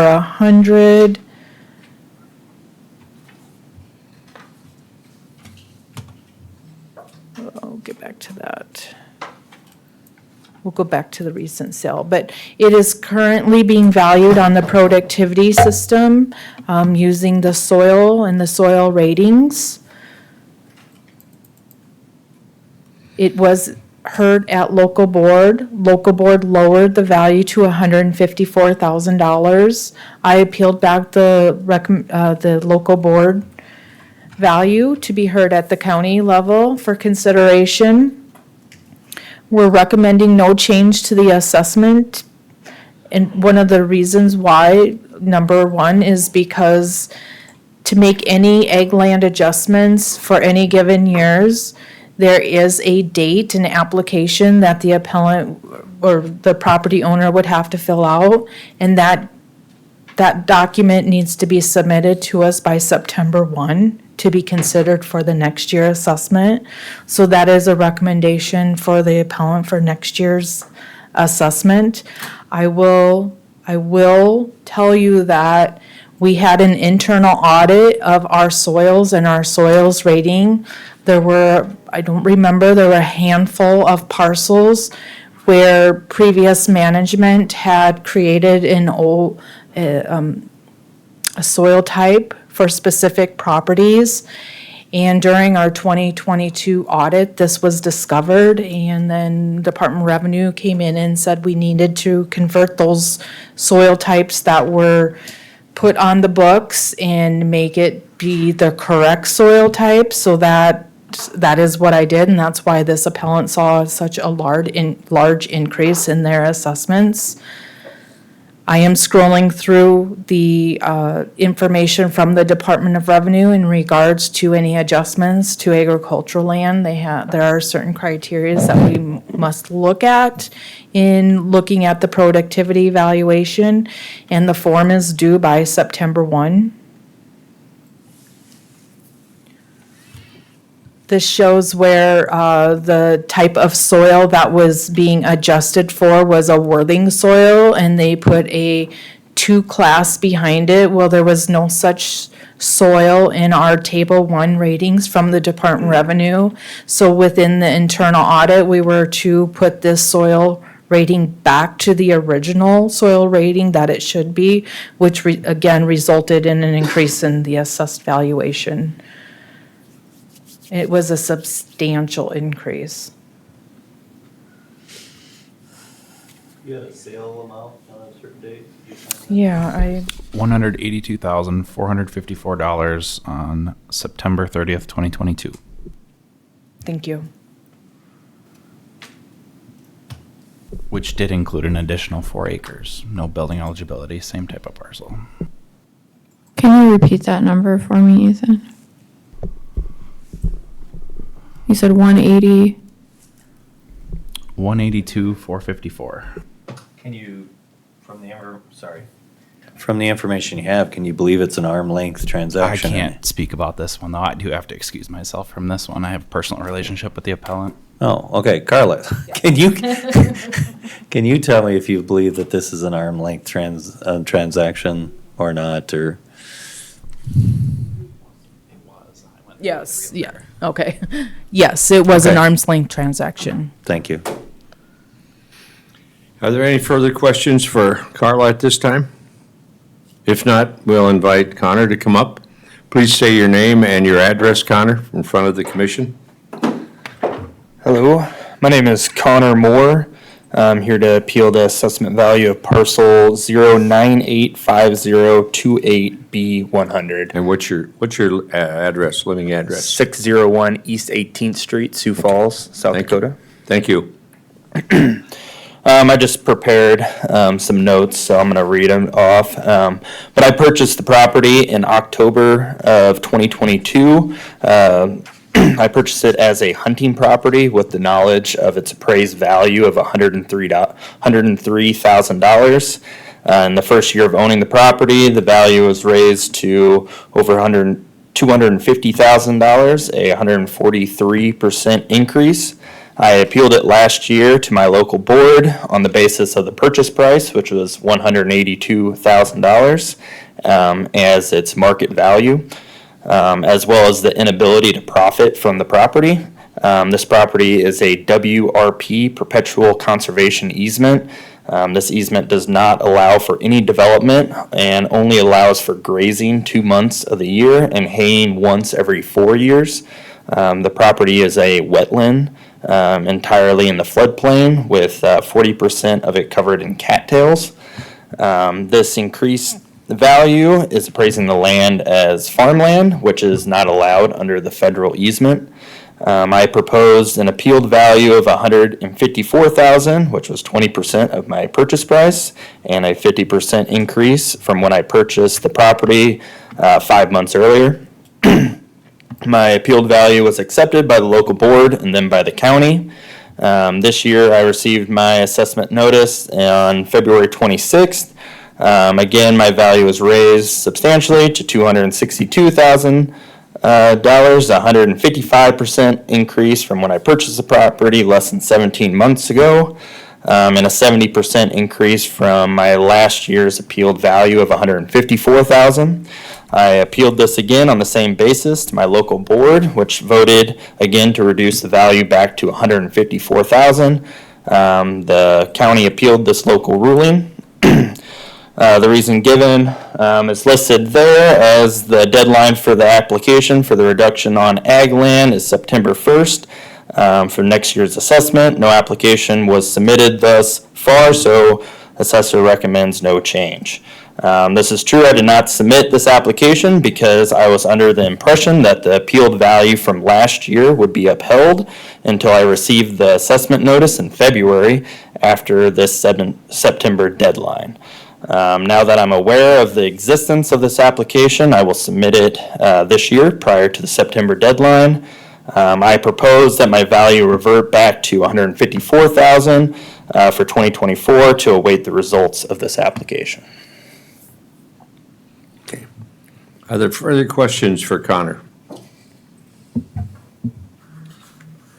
If I may. Yes, go ahead, So the Commissioner. transaction, was it a MLS listing or when you acquired the property? It was the MLS listing, and it went off the market for personal reasons of the seller. I tried to purchase it when it was an MSL listing.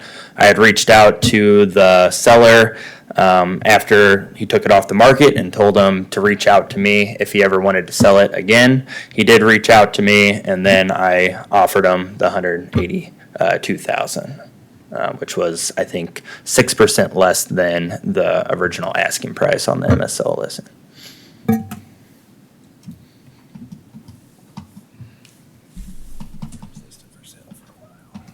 And this is a permanently piece of ground that has only one use. Yes, yeah, it's in a perpetual WRP easement. And it is a full wetland. Yes. Okay.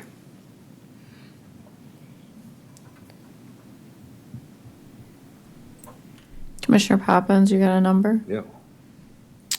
Mr. Chair, I would move that we change the land value to $163,800. And given there's no structure, that would be the total amount. We have a motion by Commissioner Poppins. I'll second. We have a second. That would remove the land from its $262,897 to $163,800. 800. Kristen, call the roll, please. Commissioner Landine. Yes. Commissioner Poppins. Yes. Commissioner Schmidt. Yes. Motion carries. Thank you. Yeah. Fill out your application. Okay, we will now go to the Oak Ridge Estates, LLC, number 1000. Item number 12 on the agenda.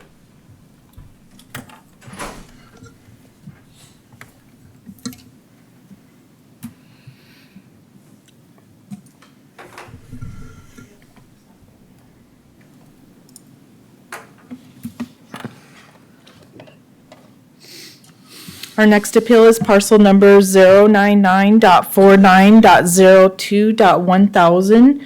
The legal description is Government Lot 2 in the northeast quarter, including the vacation of highway, excluding Lewis and Track and River Oaks addition, and also excluding the north 299.15 feet, and it's east of Lot 5, River Oaks. It is owned by Oak Ridge Estates LLC. Their current assessed value went out at $360,500.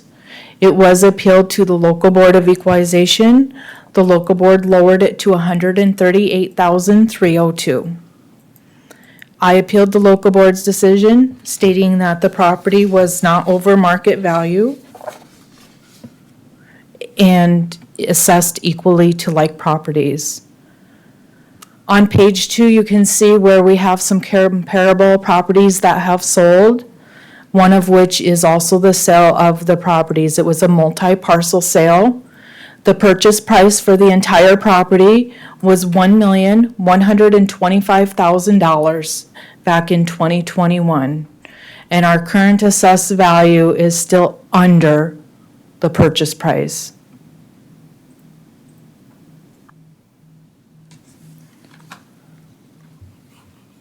Currently, we have the property assessed at $15,084 an acre. When we look at our cost comparables are showing a valuation between $54,118 per acre and $83,000 per acre. The market is indicating a market range between $48,300 an acre to $164,706 per acre. Our subject property is located here in blue in the map. It's in the north, or it's in the eastern central portion of the map, and our comparable properties are in red.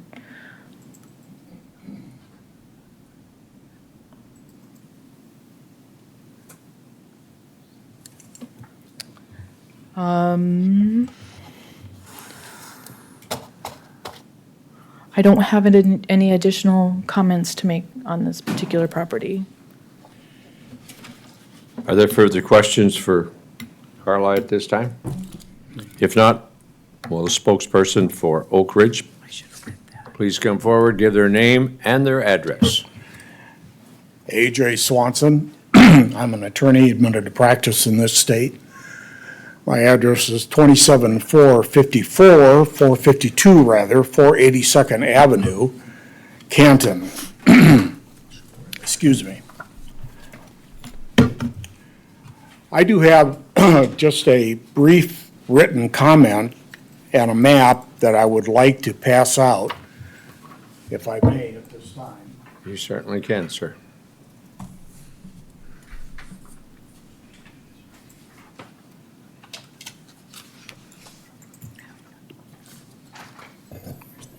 And I will remind you, Mr. Swanson, we try to hold these to 10 minutes at a crack, okay? I'll be quick. All right, sir, thank you.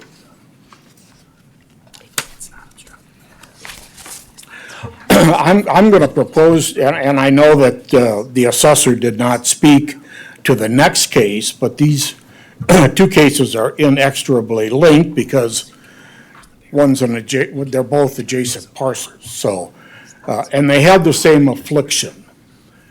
The problem with this case is something we're not permitted to talk about in public.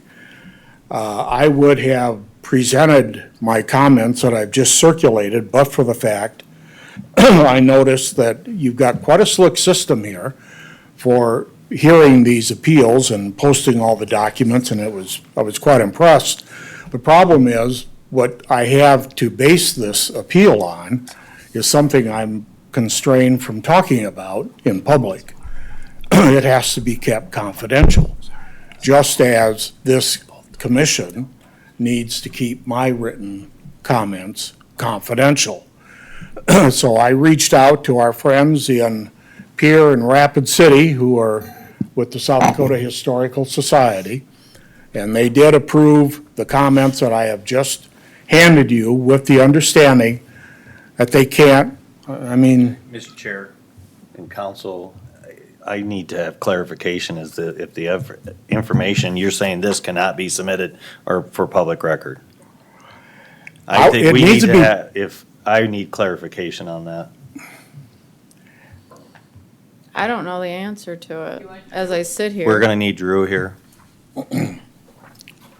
Anything you submit is supposed Yes. to be made part of a public record. I understand that, but the affliction this property has is by law, by statute, to be kept confidential.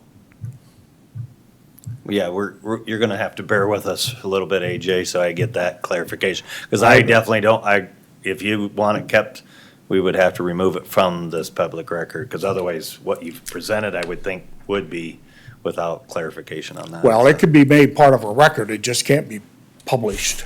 So that's where we have to verify that. Thank you. Is there anything else you can discuss about it, separate of this document? Well, I can relate to you that, our friends at the Archaeological Research Center, South Dakota Historical Society, are very much in agreement with our position that whether it's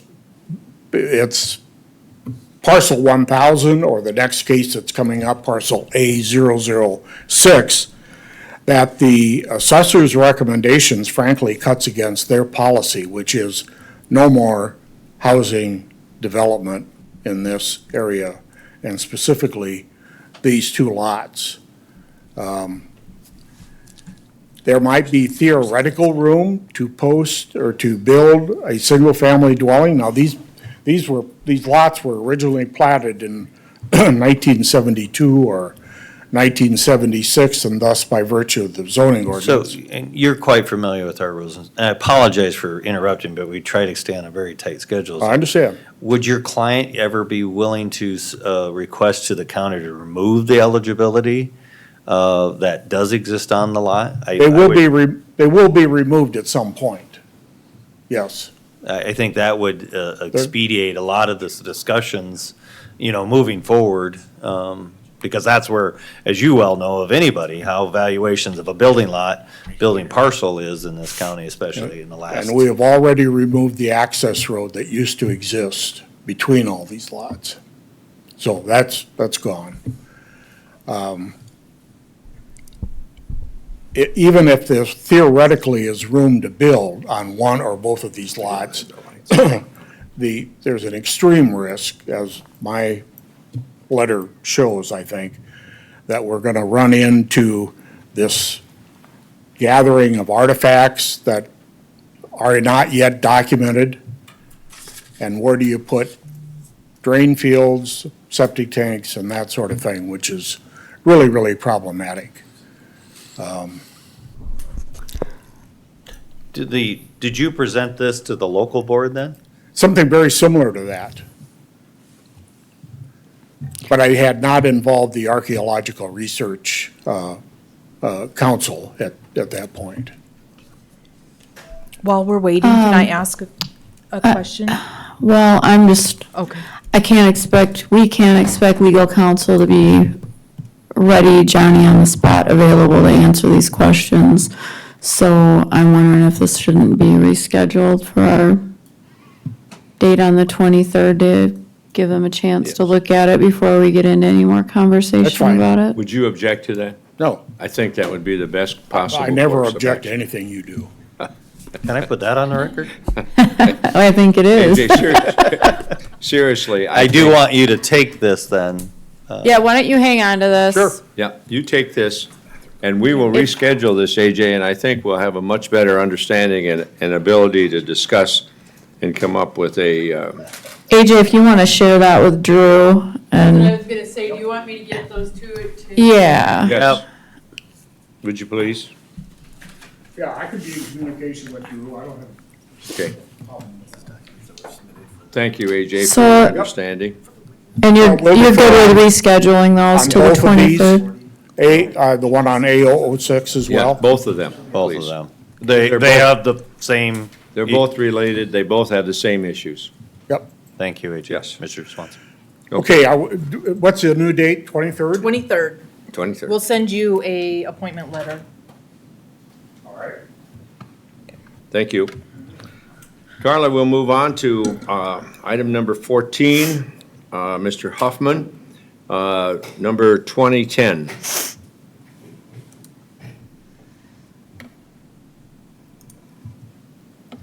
Our next appeal is parcel number 099.50.03.2010. It's located at 47327 273rd Street. It's owned by Donald and Dawn Hoffman. It is a single-family home built in 2022, consists of approximately 1,495 square feet. It does sit on a slab, 2 bedrooms, 2 bathroom, with an attached garage of 576 square feet. The assessed value went out at $499,974. This was heard at local board, and the local board made no change to the assessed value. So the appellant brought the appeal back to county board because the appellants disagreed with the local board decision. We have supplied some comps for you that we felt were credible comps, all of which are on slab, like the subject property. The property that's being appealed it sits on agricultural status, so the value of the land is much different than the value of the comparable properties, which are all single-family owner-occupied residential properties.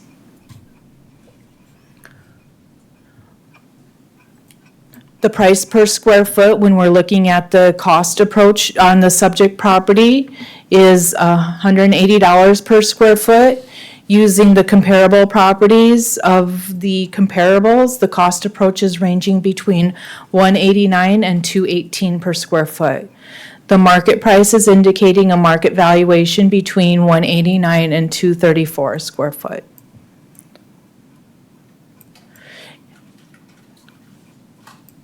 One of the questions that were brought to the boards with the appellant's information based on his PT 17 was in regard to why did the assessment go up as much as it did? Well, it was incomplete the previous year.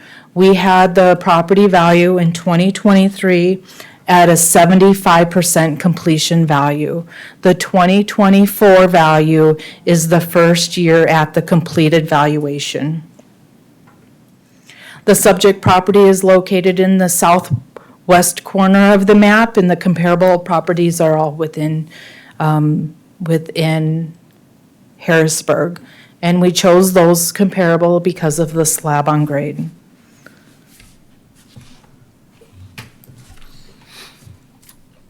So at the time that the property was under construction, it was a partial value. We were grading the property very conservatively, meaning the assessor gives the value benefit to the taxpayer during construction phases. But the 2024 year is the first year that reflects the full and true value. With that information, that's why our assessor recommendation is to stay at the assessed value that it went out on the assessment notice for a total valuation of $499,974. Further questions for Carla? If not, Don, do you want to come up and talk about your appeal? Don Hoffman, 47327 273rd Street. Why the 60 acres was brought into this assessment on my house, I do not know, but we basically looking at the assessment on the house alone. I try to keep things simple, the more pieces you get to the puzzle, the easier it is to get things mixed up. We're appealing the price on the house, and we're appealing the assessment on my outbuildings. That's two separate things. We're not appealing the assessment on the 60 acres of land at $176,000. Okay. Comparables, everybody knows where I live. Live by cattle yard, out in the country. Comparables are all in Harrisburg. One correction, they're not all on slabs. Comparable one says a full basement. How can you compare my house to a full basement? Can't. These places are all in Harrisburg by a developer, one's been sold. The developer has to make his $50,000 or $100,000. I don't, I live in my house. Go back and look at the slip where we're doing all the comparables, my house versus all the comparables. There's one thing that's different. Those all been sold. Mine doesn't get sold. I have to live there. I have to have a place to live because my business is right behind my back door. The appraiser was out in '22, just before we moved in October. Claimed that it was 75% done. Got the checklist. They checked off everything that was 75% up to it. Well, we didn't have some drywall finishing, some plumbing fixtures and electrical fixtures weren't in there. It was in because it was sheet rock. We just didn't have the fixtures on there. Kitchen, bathroom cabinets not in, flooring covering wasn't in, 5%. 75% of the place was done. 23, the assessed value was $128,000, I believe. Well, in my math, if that's the price of that value of that house at 75% done, 100% done, you take another third of that, of the $128,000, it should put you right at about $170,000 for that house being completed.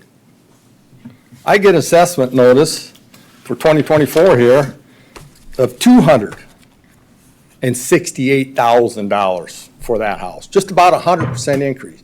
Now, how can we be off 100% in less than a year in our estimates? The people that have the numbers could not come up with an estimate closer than this. How can I trust this estimate?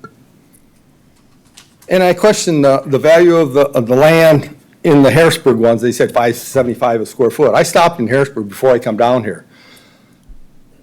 Lots are selling somewhere between $60,000, $80,000, $90,000 for a 0.2 and 0.3 acre lots.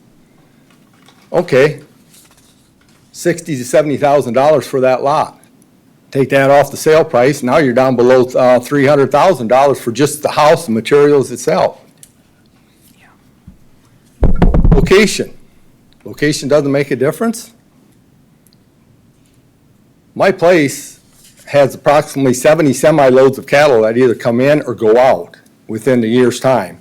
And those trucks set within 50 feet of my driveway with my garage. I have at least 100 loads of distillers products that come in that driveway by my house.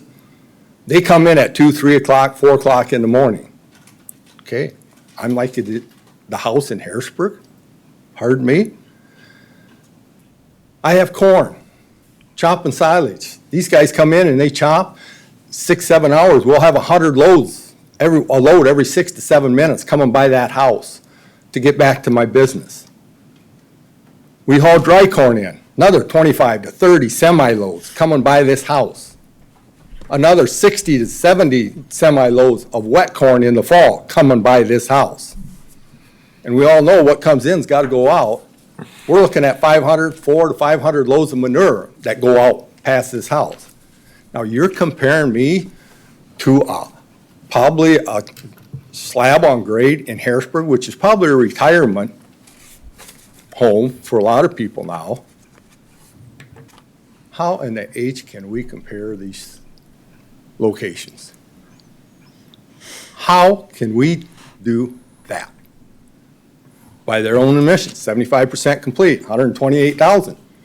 Very simple math. Let's keep it simple. Let's not make this confusing. Let's not bring in the 60 acres. Well, that's got some value to this house.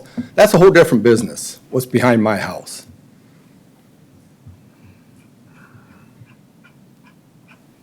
That's all for that. You guys can decide on the house. Let's go to the outbuildings. The outbuildings have been assessed at $34,000, $35,000 lately. This year they come in at $54,000. Now, I don't know, but I haven't seen many outbuildings up for sale. If somebody knows one, please let me know, because I'll give them a heck of a deal on a couple of these buildings if they get them off the place. And you tell me how my outbuildings went up 70%, 80%, 30-some up to 54,000. Not to offend the people that you did comparables to,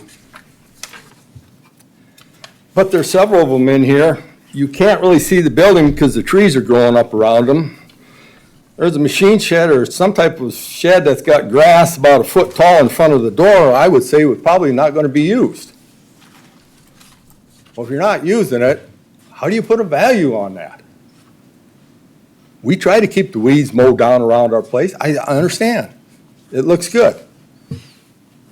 But we got garages that are 80 years old. The building's 80-some years old. The only good building on my place right now that I would say that I actually insure, because everything else I do not insure because it's not worth it. I would not replace it if something happened to it. There's no value in them buildings. The machine shed, yes, I got a shop in there. I say that's worth probably something. But we're not gonna challenge the price of the land increase. These buildings sit on those 60 acres that they raised there too. How many raises can I take? Don, do you have any of your own comparables that you thought should be considered? We couldn't find any. Thank you. Our size, there's not a comparable on a farm, our size. There's some comparables if you want to compare us to an 8 or 10,000 square foot place in Lincoln County. Carla, you Yes. put the ag on this, right, for the land? Yes, it is classified as agricultural land. Okay. As are the buildings, So the that- accessory buildings. And ag is assessed at a much lower value, is correct? Correct. Thank you. Productivity value. Thank you. Don, I don't mean to cut you off, but we do have a 10-minute time limit. I'm good, Jim. Okay. Make your decision. All right. Commissioners, you've heard what Don has said and his explanation as to comparing his particular house with that of something in a city versus something that is on a farm. So what kind of reaction have we got for this situation?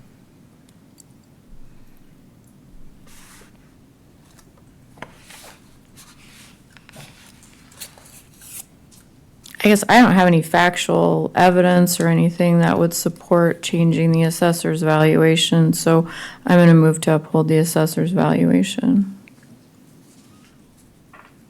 We have a motion by Commissioner Landine. Do we have a second? I'll second so we can vote on or discuss it, but I will have to share that I have just talked with our Director of Equalization many times on these similar situations. The accessory buildings on some of these farms, they're getting assessed independently as if they were one accessory building on on somebody's little acreage. It's wrong. They're not worth it. I don't have the answer to tell you what they should be worth, but the system to evaluate these farms it doesn't work. And I'm not saying Yeah. that it does, and you know that. I think on that outbuildings, you use the cost approach, right, Carla? Yes. And that cost approach was based on a new book. Taking into account increased price materials and what have you. If you have some suggestion and are asking for me to amend my motion, I certainly will consider that. The only thing I was going to suggest is that we leave the outbuildings the same. The house would be the assessor's recommendation. The land obviously is based on the states. The outbuildings, I would have left them where they were the previous year. I'd amend to that. I'd have to tell you that I'm not, outbuildings are outbuildings, but I think a strong case was made for the fact that this isn't a house that sits in the city that you can sell necessarily. I mean, you know, we can always say if this particular property was sitting on some street in Harrisburg or wherever, we could say that house had a value to sell to the property. But since it's integrated to a farmstead, which is his home, but also has all of these other extenuating characteristics, because granted, if you're in the city of Harrisburg or if you're in the city of T, you're not going to have all these semis coming by. So while the house may have a beautiful home, but yet there are extenuating circumstances for me that says that this thing does not have the value of $499,000. Because you couldn't sell that for $499,000 on the market. Fortunately, Because it's Mr. Chairman, I will integrated tell into you his house. from experience, they will. Yeah, I'm sorry, that doesn't hold 60 water. acres. This is It's 60 acres. It's not, even if you parceled off 1 acre. Yeah. Even with a cattle lot back there, you've got an acreage. And from experience, I have sold a house, I kept the outbuildings, I've kept the bins, I've farm operation around it. They flocked to it. Did not care that there was a farming operation, and at the time I had cattle in the backyard. Not to the extent Mr. Hoffman has, but there was. And it's just amazing what people will do to get to an acreage. And that is the one discrepancy that this doesn't count into. It's an acreage scenario, and people pay more than they would in town for it. So I do think the house is valued appropriately. The land is appropriate. The outbuildings, I do believe, are overvalued, so. Well, does somebody have a recommendation is to stay the same?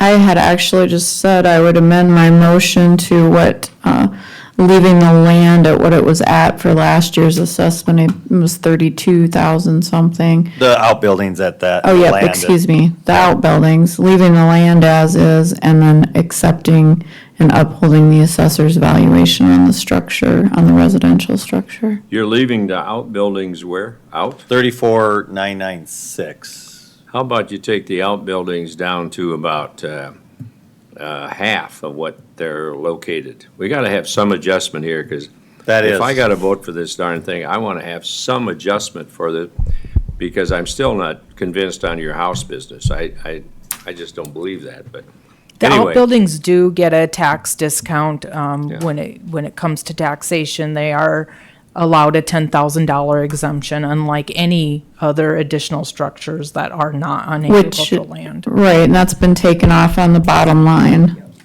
So you're reducing the ag buildings to, are they still at 54,000? No, 34,996. Do I hear 25,000? No. No.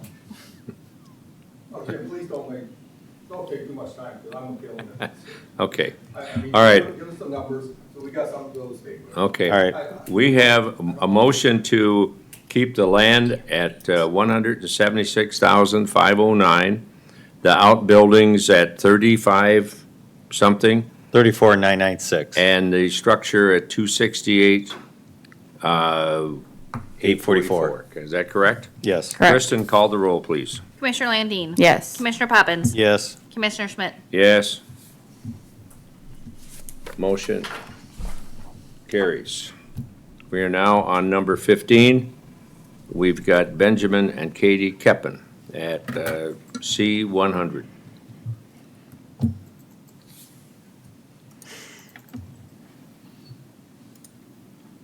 Our next appeal is parcel number 099.50.03.C100. It's located at 47331 273rd Street. It's owned by Benjamin and Katie Keppen. It's a single-family residence built in 1993. It has 1,971 square feet. It has 4 bedrooms, 3 full baths. It has an attached garage of 598 square feet. The assessed value went out at $398,424. It was appealed to the local board of equalization. The local board upheld the assessor's value at $398,424. The appellant appealed the local board's decision back to the county board. That's why it's being heard today. We do show 4 comparables that we felt were similar to the properties, all built in the 1960s or 1980s, of same or similar size as the subject property. They are current sales. We do have one sale, number 4, that is, was a 2022 sale, but the other 3 sales are new 2023. The house value, so this is also agricultural property, so when we broke down the valuation system for your consideration, we did separate the structure from the land. The house value is being assessed at $199 per square foot. The comparables are showing between $168 and $190 per square foot on the cost approach to value. The comparable market approach to value, the sales indicate a market range between $228 and $337. We did do a land breakdown of the comparables as well for your consideration. The subject property is located in the northwest corner of the map, and the comparable properties are relatively close. We do have a couple properties that are rural properties just south of the appellant's property. Not all of them are farm-type comparable properties. They're not affected by any financing. And with that, I'll stand by for any questions. If no further questions are required of Paula, would Mr. Kevin, you want to come up here and introduce yourself and give us your name and address, please? I'm Benjamin Keppen. I live at 47331 273rd. You can call me BJ, that's what I go by. I would like to start off finally by saying I think we finally tried to get decent comparables. I came in here last year, to be honest, and we're doing comparables with acreages with those developments out in the country, and I found that quite interesting. Anyways, you know, I should probably put a note on record. I live right next to Don because I'm his son-in-law, and as you guys know, I bought his house a few years ago. So everything he described on the conditions of where we live is the exact same as the last appeal you guys just went through. When I look at this, you know, we talk about, I think we have the page right here. You know, we talk about trying to get comparable costs. And if we look and I get this mouse right here, right where the mouse is at, the properties assessed per square foot were 168 to 190. And then somehow mine jumps up to 199.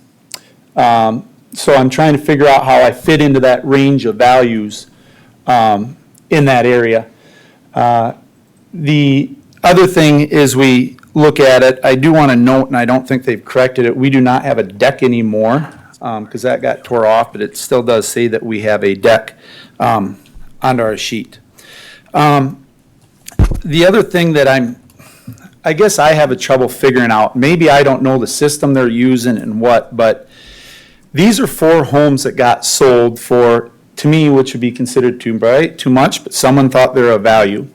And what I'm trying to figure out is, how do these homes get sold for so much, but yet their tax base is staying where it's at? I mean, they went at normal conditions, and mine's the one that goes up more than theirs.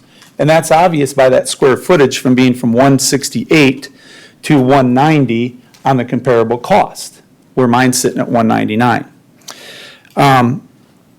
So, you know, we talk about, I guess, what is a fair value?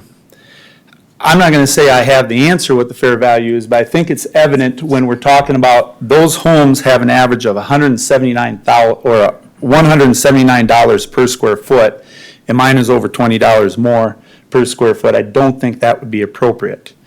And I guess looking at the rest of it, you know the conditions where we're at. It's an old country farmhouse, okay?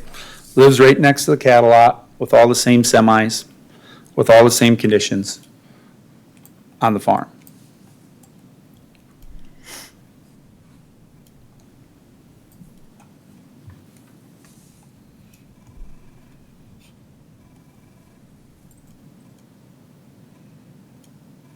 BJ, is there anything else that you would like to present or say to the commissioners before they take? I don't any know if formal I action? necessarily have anything else. The only thing I would like to maybe put on record is how, you know, how do I sell a house 2 years ago for $526,000, and today that house is appraised at $471, and so went up 4%, where mine has now gone up 30% 2 years, and if this trend continues, my house is going to be appraised over $1 million in 4 years.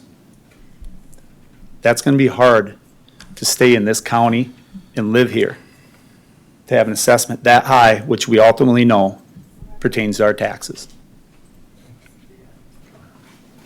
And I would like to add at the township, they did tell us the average home price for Lincoln County went up 8%. I got 2 years at 30. At some time, this needs to start being consistent. Appealed. Sorry. BJ, I'll offer you the same advice. They have a summer study, a state summer study that is studying these kinds of increases and prices. And I think that there is an understanding, whether there's a solution out there, but when that does, they'll take testimony. And they do. They want you to testify. I mean, they're just out running around here trying to burn up a lot of time. I'd be glad to share anything I can with the And you pay state. attention to that, and I think that'll be probably, I'll make sure that that gets on our website, so you know when it's coming into Sioux Falls. It's a study on how the assessments are completed, like how they're calculated. And that's fine, but I mean, I still want a fair value here.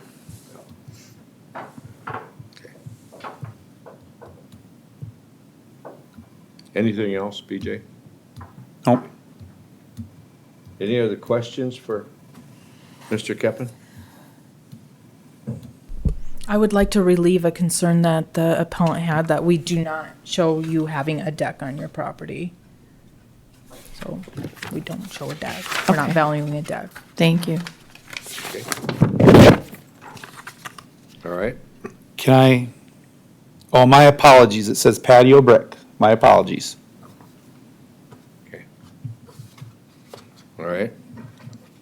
Commissioners, we've heard from Mr. Keppen, we've heard from our assessors. What action would you like to take?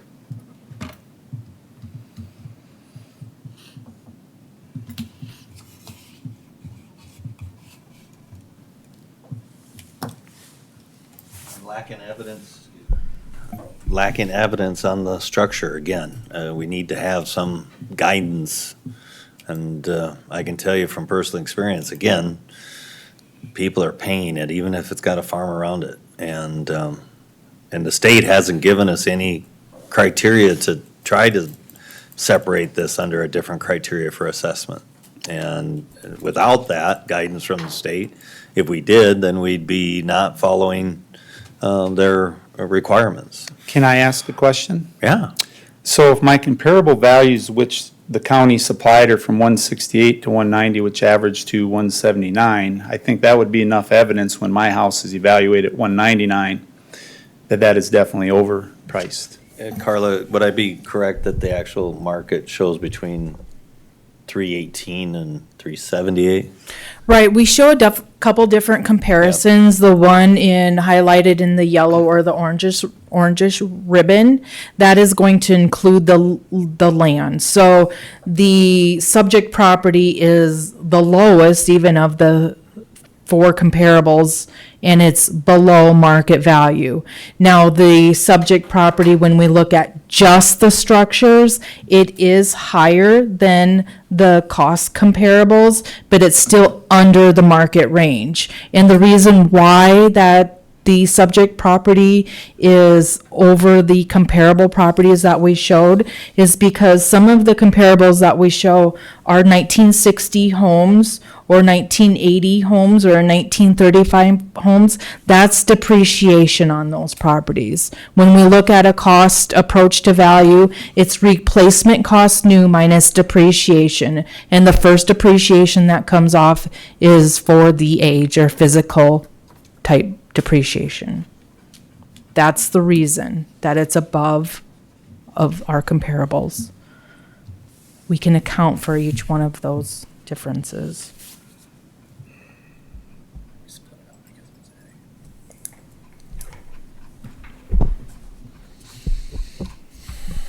Mr. Chair, in light of testimony, I'm going to just stick with the assessor's recommendation of $5,429 on the land, $392,995 on the structure, for a total of $398,424. I'll second. We have a motion by Commissioner Poppins and second by Commissioner Landine to accept or uphold our assessor's valuations. Christina, call the roll, please. Commissioner Landine. Yes. Commissioner Poppins. Yes. Commissioner Schmidt. Yes. Motion carries.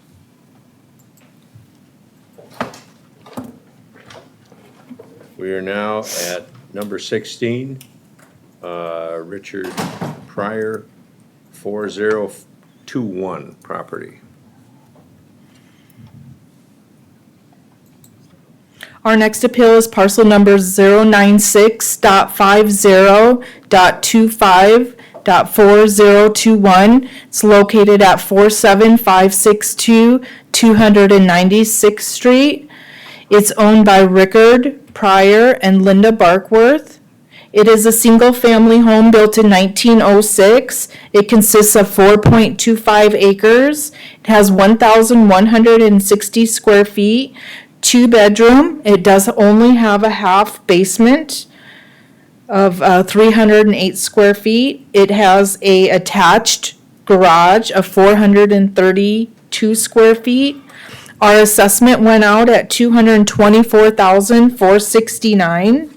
It was heard at the local level. The local board upheld the assessor's assessed value, so there was no change at local board. The appellant did appeal back to county board for consideration to hear the appeal again. The comparables that we show before you today are properties of rural properties that are similar to the subject property. I will note that comparable 2 and 3 were sold after the assessment date. We're not showing them as our cost comparables, but just to show you the market range is there.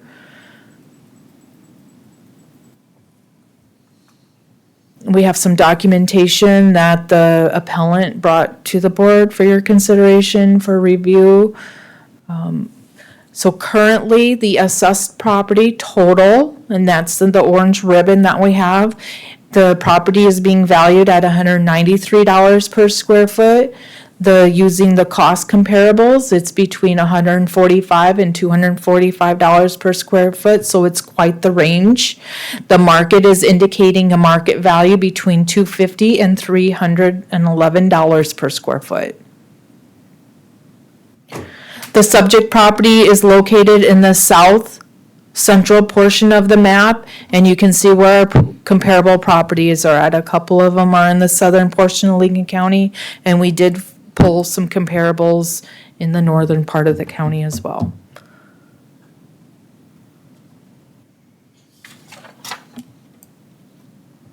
When we try to visit with the taxpayer, I just want you to know that, the stated reason is the full and true value and not the understanding of the freeze value.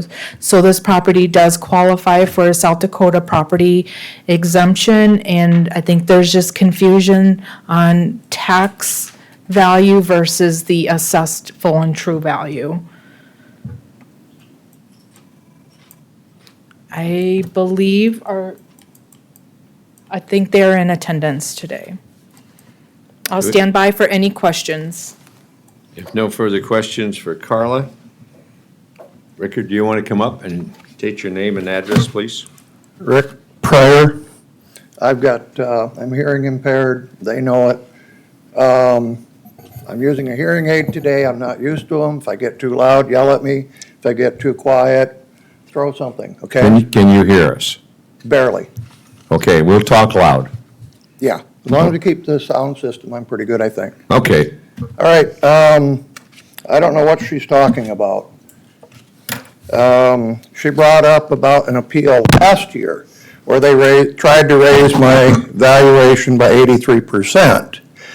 I tried to appeal. Somebody in the assessor's office withheld that appeal from you, and therefore you never heard it. Okay? So, didn't you have one of these deals where I can show you stuff? Yep, you set it, and Where then is it? she'll show you. Brandon, you can put it on the screen. Place your document right here. There you go. Oh, cool.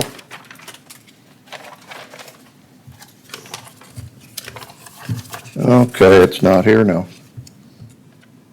Anyway, I don't know where it went. It's right here. Take your time, sir. Sometimes they get. Well, I don't have a lot of time. Anyway, we qualified for the tax freeze for the elderly. That's based on my appealed value last year of 175. Not rocket science. Okay, then I get this. You see it? There. They raised it by 28%. Okay. Find that rascal. The reason for this was they said, because I appealed last year, I'm being, whoops. How's that go? There we go. Since I appealed it last year, I am being punished, I guess.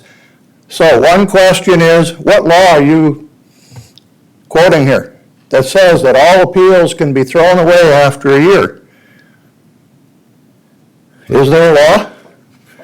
If so, I need that statute so I can take it to the next level here, because the way it's written, I gotta go appeal every year unto perpetuity, because they're gonna throw away each previous year's appeal. Okay. Where's the form? Could I interject a question, sir? Go ahead. Did you indicate that you has applied for and received tax freeze? Yeah, it goes through their office. This is my second year. Here it is. Found it. So the yellow part, there. The freeze on assessments program prevents the homeowner's property from increasing in value for tax purposes. This means that if the value of the home increases, the homeowner will pay tax on the former lower value. Property is defined as a house, blah, blah. Okay, that ain't rocket science. So they raised it anyway because they're basing it on, oh, you appealed last year, so now we can go get you this year.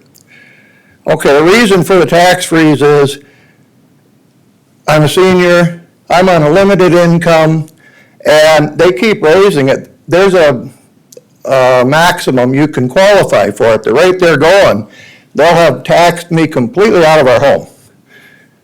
And there's no need for doing this if they're following the rules. They've already stated, where is it? I had stuff written as well. Okay, the purpose of my being here is to rectify. So I would like to know what specific South Dakota statute you're referring to that allows the Lincoln County Assessor to punish homeowners for the crime of filing an appeal. I can find no South Dakota statute granting such a statement. This information cannot be found in one single document supplied by either Lincoln County or the state of South Dakota for the purpose of filing appeals of property assessment. I have yet to hear this statement once announced in these meetings. Nobody's ever said this. Nor have I seen it written notice to this effect placed outside the door or anywhere else. If this is in fact a South Dakota statute, I will be forced to file an appeal every year, apparently unto eternity, or until you have overvalued our home to the extent we can no longer remain on the program. And of course, we will be forced from our home. There must be a better way to get the assessor's office to follow South Dakota Department of Revenue guidelines. It's a guideline. They tell them what to do. I have to send the forms to the assessor's office. They do their thing, and it stays the same. And yet I still haven't heard how they raised it by 28%, and I've asked 3 times. They clearly say they don't do comparisons. I've got a letter from them, says we don't do comparisons anymore. Sure showing a comparison for everybody that's been in here. So, what's up? Did I miss anything? Is there something I'm not making clear? Did I miss something? Maybe I don't understand what this thing is. Carla, do you want to address, please? Well, before you start, Carla, I just want to tell you, sir, that our Director of Equalization is not doing anything outside the bounds. She follows the strict rules that are set by the state of South Dakota. Great. It's not her that does this. It's not her. She's not personal on this thing. She is doing a job which calls for the following steps to be taken. So she follows what all of us have to follow, and that is the guidelines that are presented to us, and we work the best we can inside that. It may be difficult for you to understand, and sometimes, believe me, it's difficult for us to understand the very same thing. So please listen to what she has to say. Carla? Thank you. So according to South Dakota Codified Law 10-6-105, each year your property gets assessed. All real property subject to taxation shall be listed and assessed annually, so each year is a new year. But the values of such property is to be determined according to its value on the first day of November preceding the assessment.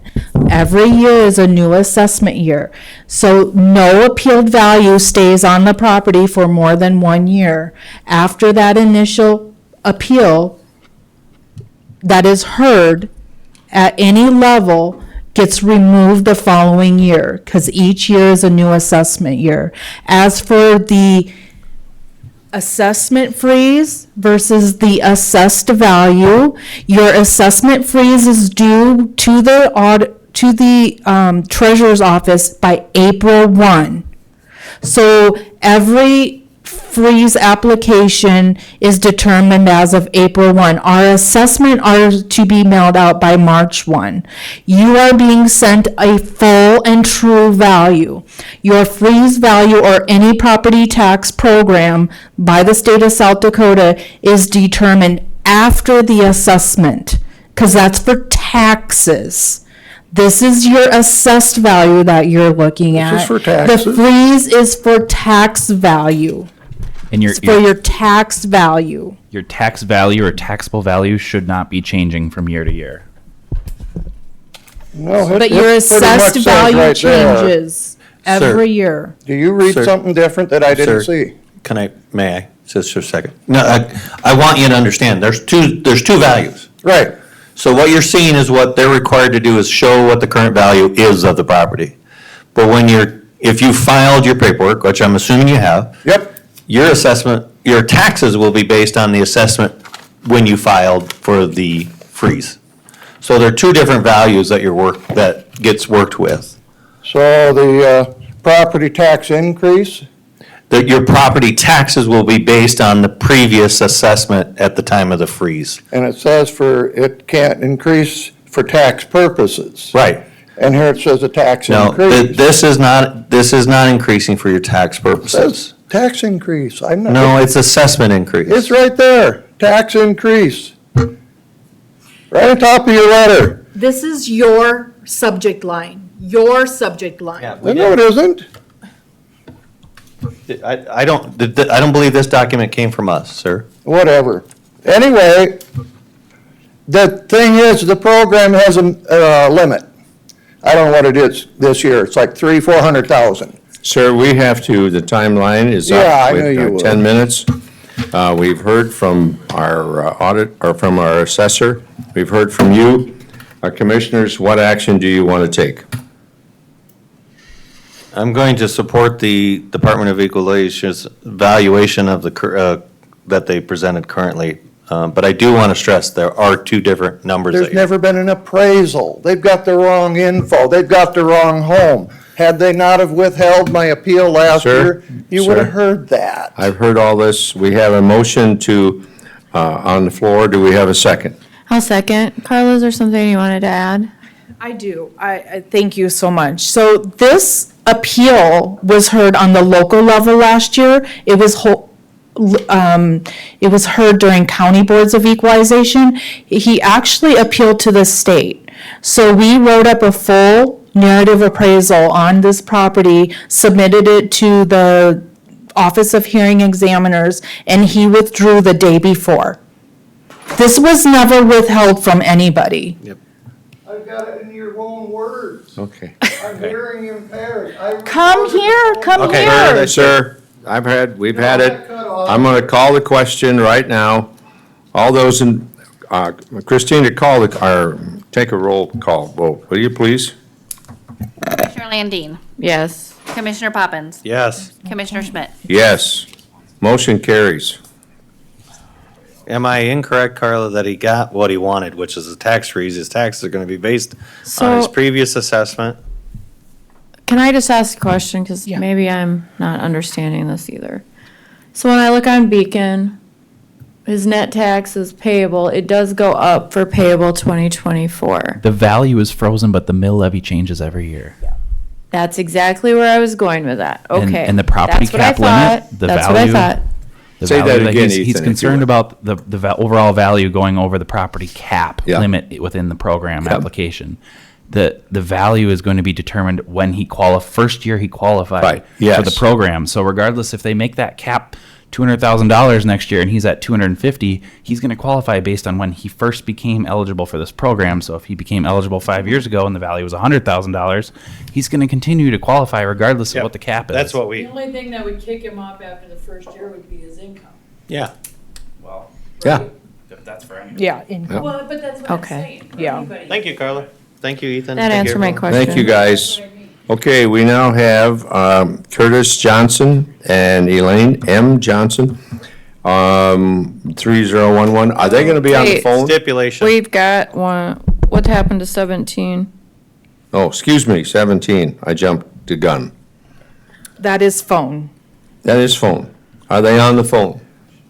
He's dialing up. Should clarify a little further that assessment freeze is only good on 1 acre of a property. This property is 4.25 acres, so Okay. there is a slight Adjustment. Matthew technicality or to that. Robin, you're on the phone?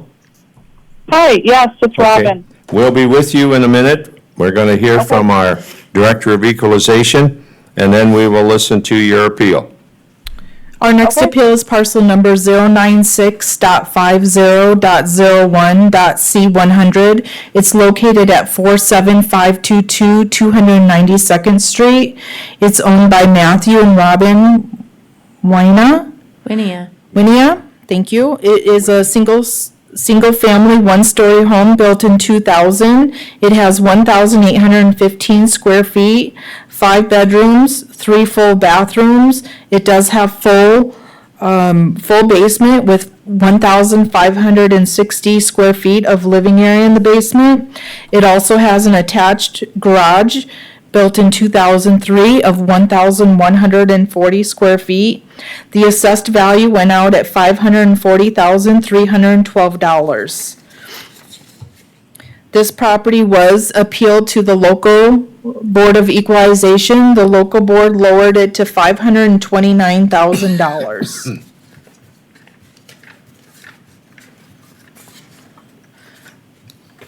This property was appealed back by the appellant to the county to be heard for consideration.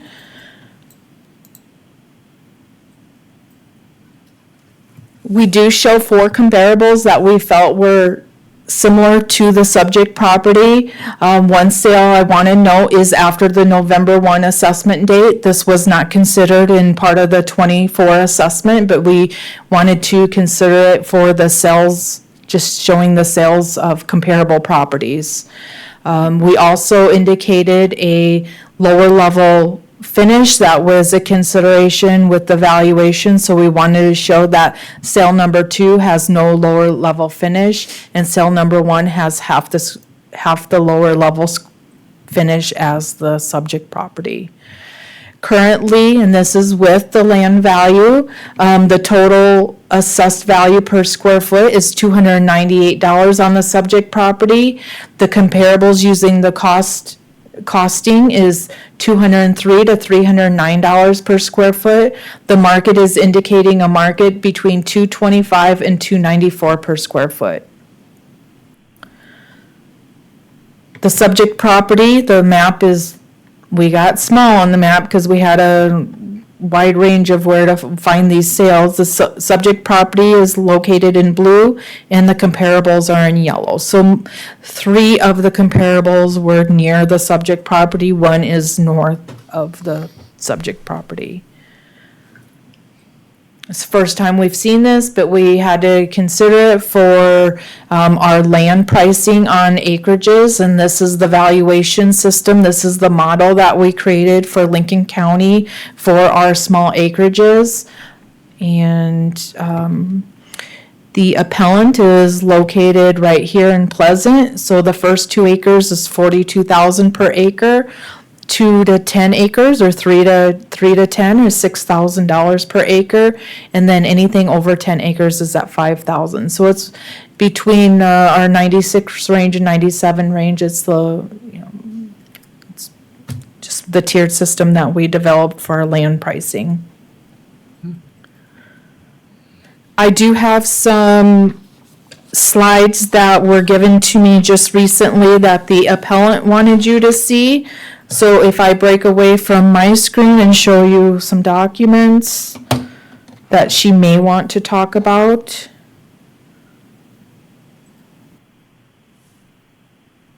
I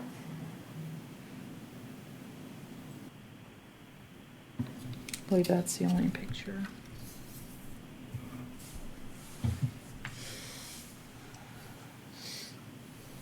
I'll stand by for any questions. Okay, if there's no further questions for Carla? Robin, are you on? I'm here. Okay, Robin, would you state your full name and address, please? Robin Winia, 47522 292nd Street, Beersford, South Dakota. Okay. Robin, make your case for your appeal in front of the commissioners. Okay. Well, I've never done this before, so hopefully I don't sound dumb. But I guess the main thing that I wanted to say was that our home is actually a modular home. It's not like a custom-built home. So that was the main thing. We feel like it's really high for the house that it is.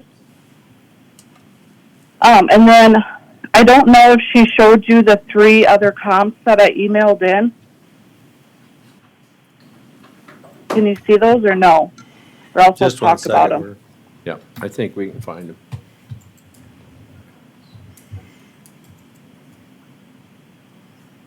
Oh, that would be these. I'm sorry. That's these. Oh, very good.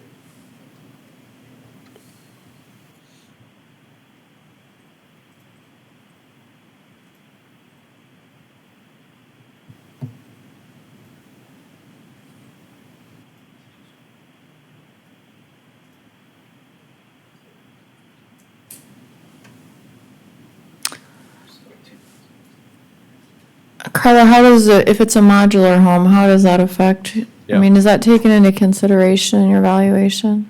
No, it's still a stick-built home. It's just built off location and moved on to location. But it's similar built as a regular stick-built on site. Okay, it's not a trailer that came in, it's actually one that was, Yeah, it's not a trailer house, okay. but No, it's they're not like a built. normal built house either. In between.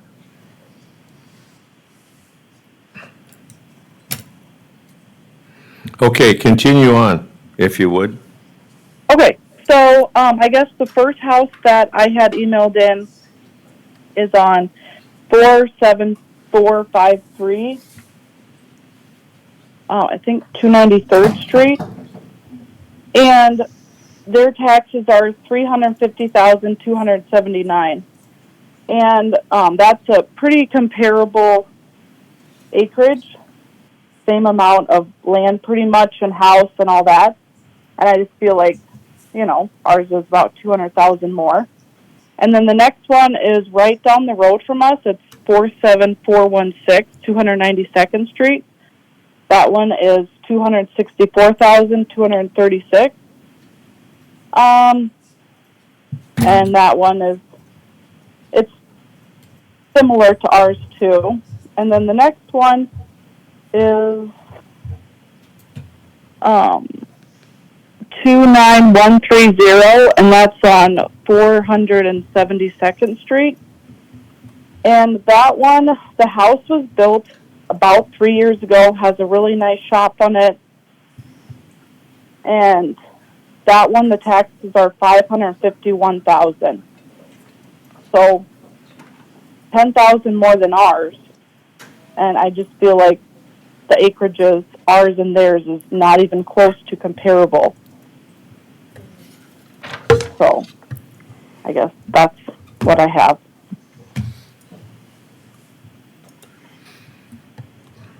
Commissioners, are there any more questions you would like to from Robin to hear about her comparables or about her particular appeal? Not from the appellant, but I would like to hear from our director Okay. on the comparables that were presented by Robin.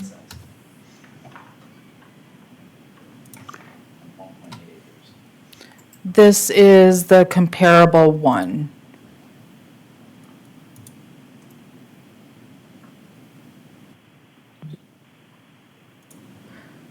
It's a That's her two-story. first comparable or That's her yours? first comparable, built in Okay, 1915. that's a two-story house, Yep. correct? And the second comparable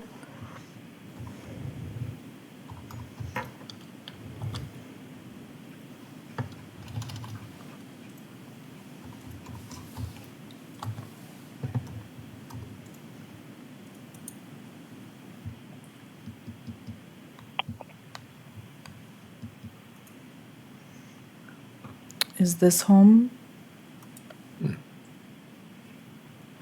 And that was built in 1916, and it has 1,400 square feet, no lower level finish.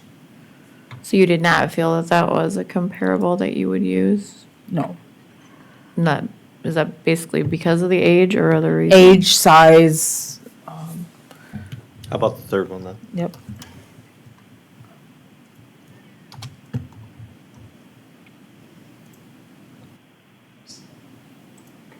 In case you're wondering, I mean, we are looking at your comparables on the screen. Okay. Oh, it's a, No, when you were searching, it was the bottom. okay. The third comparable doesn't look like it. Well, I was gonna say it doesn't look like it has a sale. Yeah, there's no sale on the third one.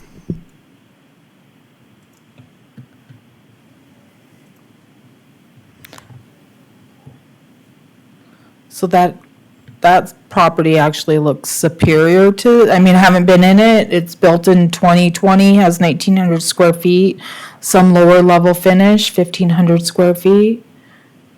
I think that's the point she's trying to make, is that it's only $10,000 more on the Yeah, like assessment. that house is very nice and it's on a paved road. It has a ginormous shop that's new. And I mean, that's not even close to what our place is like. Like our shop, yes, we have a shop, but it's actually an old barn that they just put tin over and it's actually falling down. Great.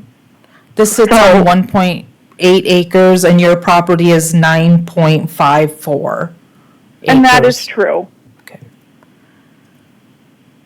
So let's just look at the house valuation. Carla, could you, on the one, number 3 that she presented versus hers, we have 475, 743 versus 359.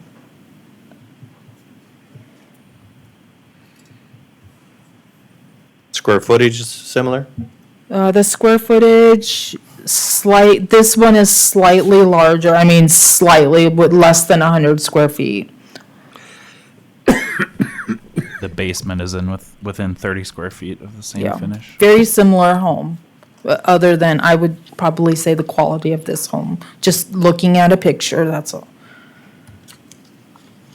The subject property has done extensive remodeling since in the last year, maybe two. We've done remodeling to the outside. We haven't done anything on the inside.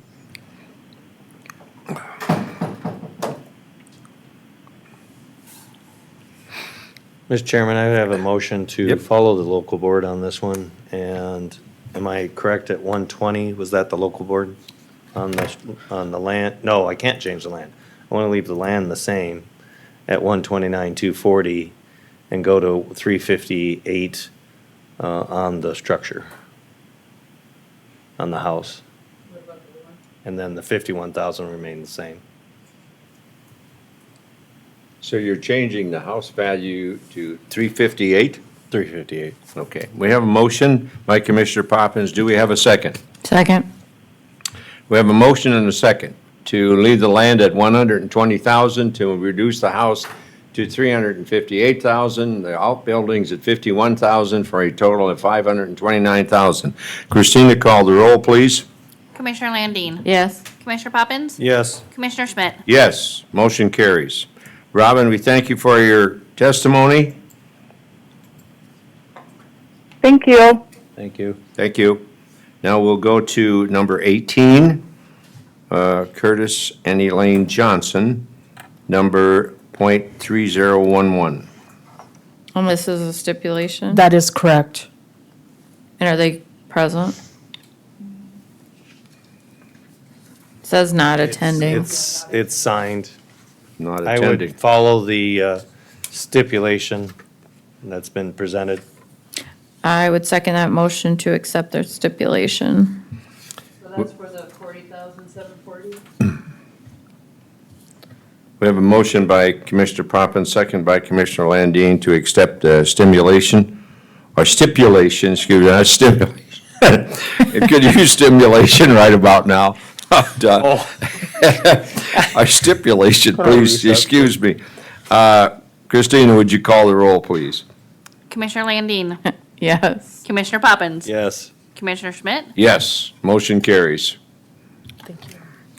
Next item is number 19, number .A100, Ryan and Mitzi Rosenboom.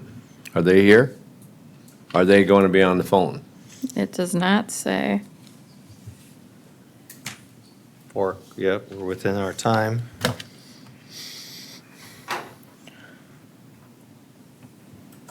The next appeal is parcel number 096.51.15.8 It's located at 29392 467th Avenue. It's owned by Ryan and Mitzi Roseboom. It is a single-family home, two-story, built in 2018. It has 2,132 square feet, 3 bedrooms. It does have a basement of 868 square feet, no finish in the basement, 2 standard regular bathrooms, 1 half bath. It does have a attached garage of 563 square feet. The assessed value went out at $572,831. This was brought to the local board of equalization, and the local board did not act on the appeal. So with the local board not acting on the appeal, I appealed back their non-action to the county board to give the property owners a chance to be heard. We do show some comparables of similar homes that we felt were noteworthy for consideration and to be noted as comparables. They are older. There is the most current age of the comparables is 1999. Again, the subject property year built is 2018. So when we break down our pricing using the three approaches to value, the subject property is being assessed at $269 per square feet. The comparable properties show a range between $178 and $299. The range is quite large because of the age of the comparables. They're truly not like the subject, but they're the best comparables that we could find for this type of property. The market is indicating a market range between $226 and $331 per square foot. The subject property is located in the southwest corner of the map, and our comparables are scattered throughout the county.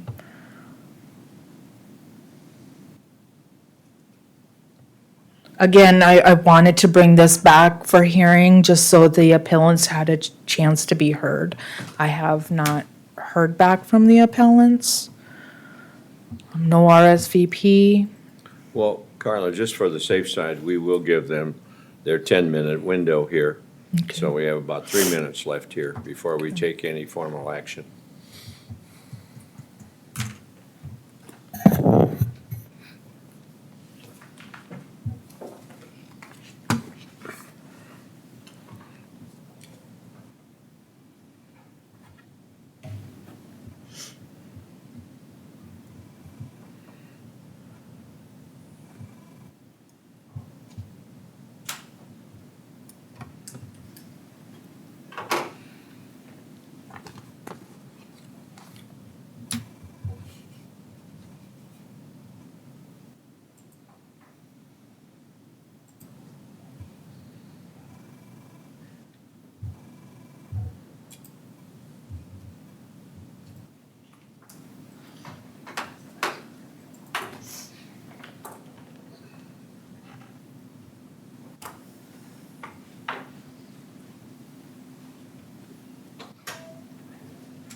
You never knew 2 minutes could take so long, did you?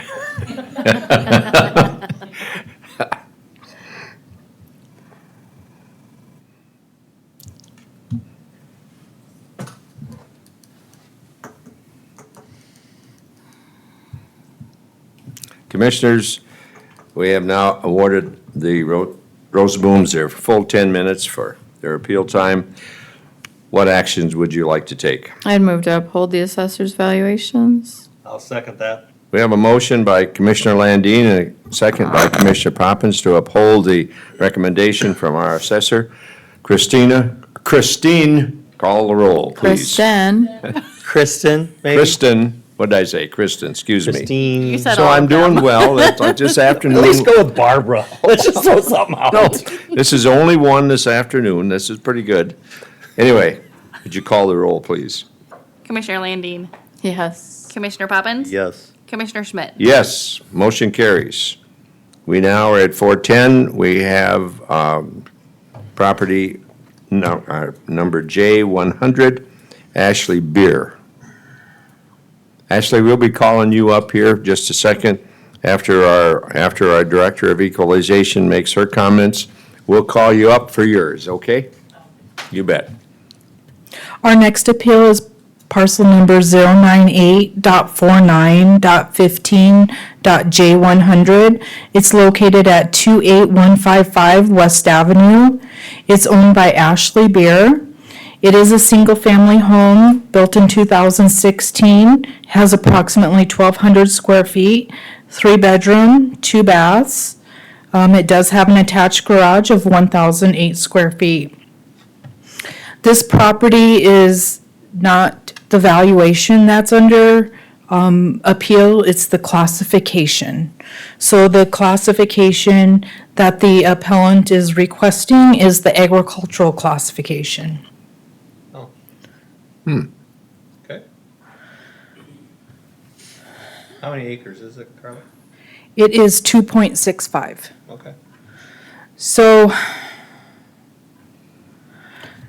there's a lot to be told of this property. I've been in contact personally with this property owner. They have given us every information that we have requested of them in a timely manner, within, hours, if not the next day. We have had recommendation from legal counsel. There is no information provided by the applicant that would be considered, would make them qualify for agricultural classification. And I like to go through the three-step process or two-step process. So the first and foremost criteria that you must meet, it has to be agricultural productive. This particular property is a single-family home on 2.65 acres. I'm trying to talk and pull up the property so you can see it. There is a small portion of the property that you can see that it is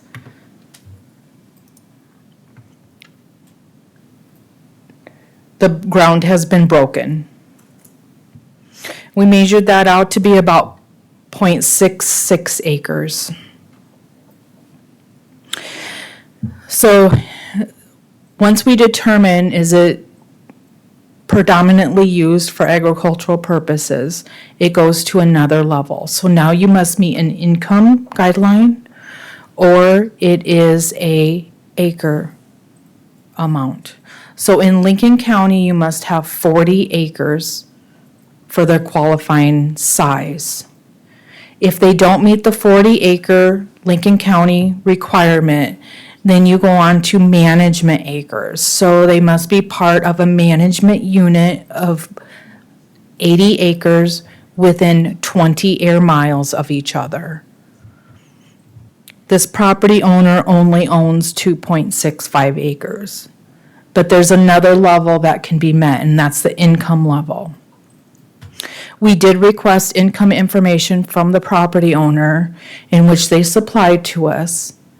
But upon information that was also supplied from the property owner, the income that was delivered to us was from other properties. It was cattle that are not on this property. It was cash rent not on this property.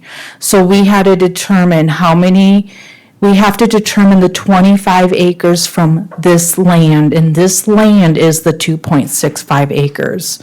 So we took a calculation of the acres that they were farming, from the cash rent, from the cattle, from the crop share, and calculated it by the acre amount, which that acre amount did not qualify them to meet the $2,500.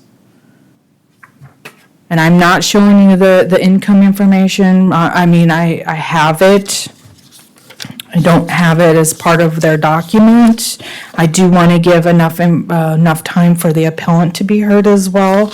Again, this appellant has been so good to work with. She has given us every information that we've requested of her. It's just that there's nothing that we have that she's supplied that would qualify for the agricultural classification. Okay, thank you. Ashley, your turn. Come on up, give me your name and address and your, So my married name is Ashley Dreets. That makes it confusing, right? And then the address, is that what you wanted? yeah, just for the record. 28155 West Avenue. Okay, Or thank you. Southwest Street, whatever Thank way you. you prefer. So I believe that we do meet the income requirements. It's only $2,500. We go ahead and raise 2 beef on there at least a year. I have receipts from those beef.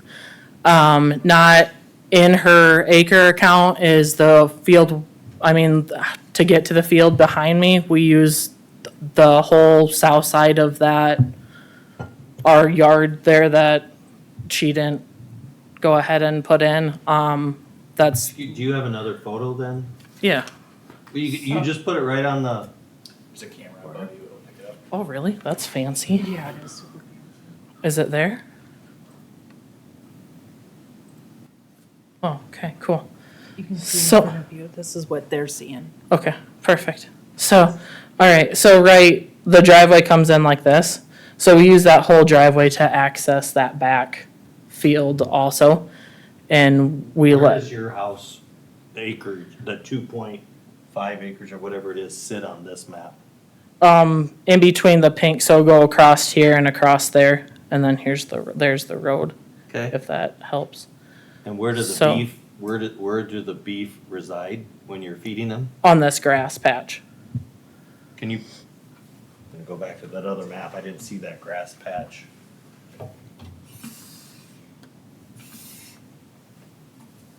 So on this image, can you show where that grass patch is that they What? sit? Oh, just with the mouse?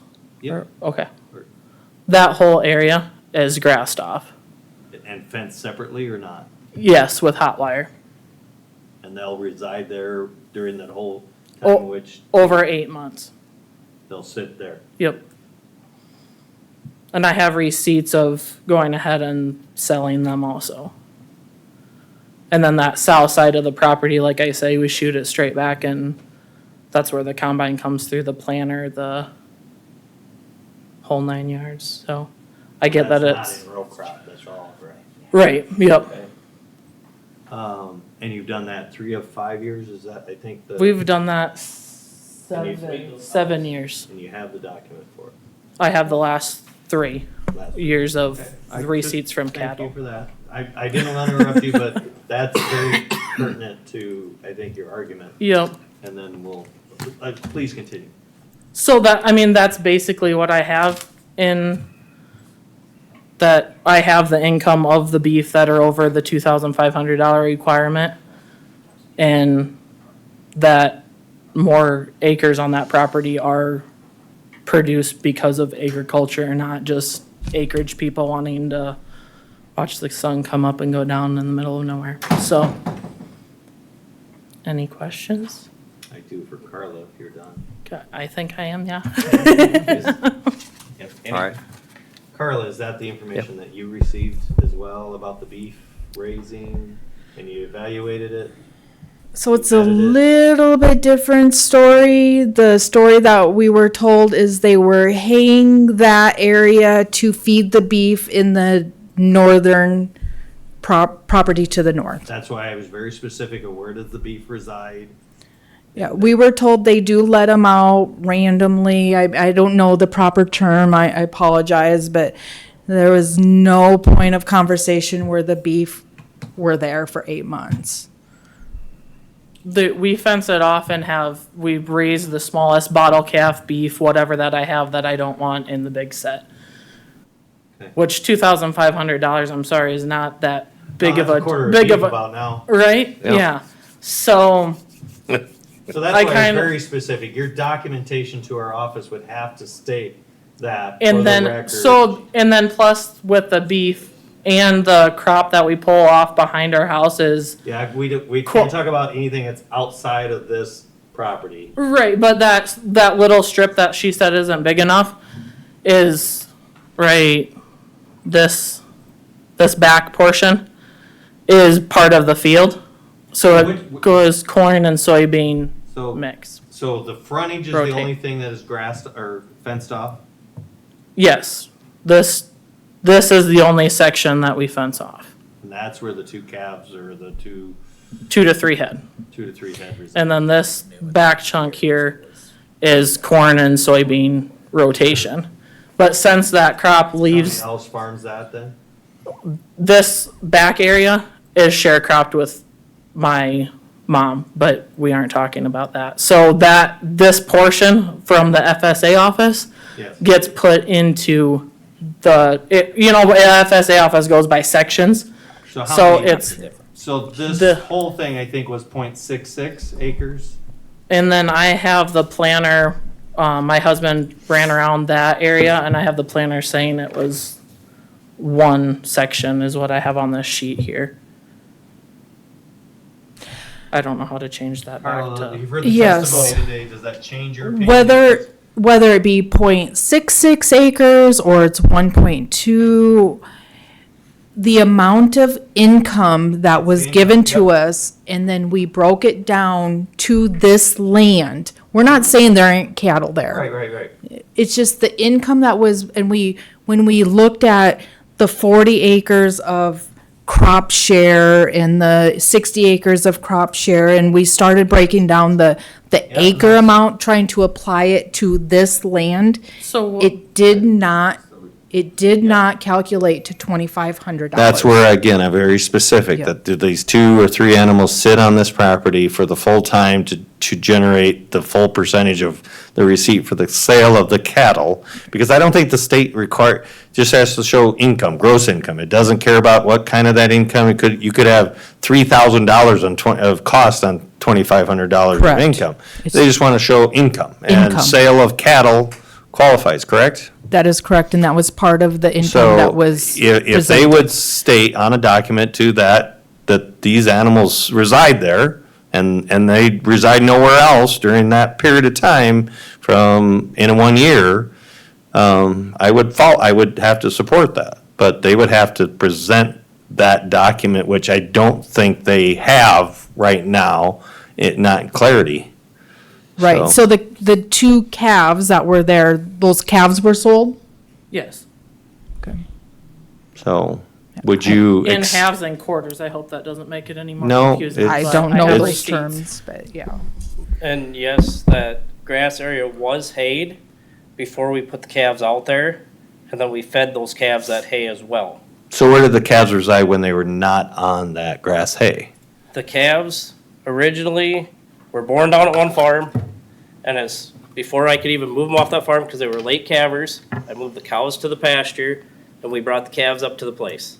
So just so you the- understand, The calves were there maybe 2 weeks at our other farm site until we could get them up there and move our cows out to the pasture. and then once they leave there, they're sold? Yes, once they leave our place, they are sold. Carla, do you find it, get them to put that on a document so it's recorded in our file? I'd move to accept it. but you have to testify and it'll be on their, I mean, it's a document that gets recorded. That's For some odd reason, something gets challenged, with that, Mr. Chair, I'd offer a motion to accept the testimony that they given to classify it as ag for the land. I'll second. We have a motion and a second to reclassify this land to ag. Further discussion? At the same value? No. Whatever, no, that'll have to get whatever the ag classification is, Yep. which I don't have. Kristen, would you call the roll, please? Commissioner Landine. Yes. Commissioner Poppins. Yes. Commissioner Schmidt. Yes. Motion carries. And that, again, would still have to continue that to qualify. Very good, good luck. Okay, we now have reached, Situation that they bring in a document. Yes, they have to get that document into the office. Email to the equalization, where do you want? The me to- assessor email. Okay, Yep. perfect, Thank you, Ashley. thanks. we now have reached for item 21. These are all stipulations. No.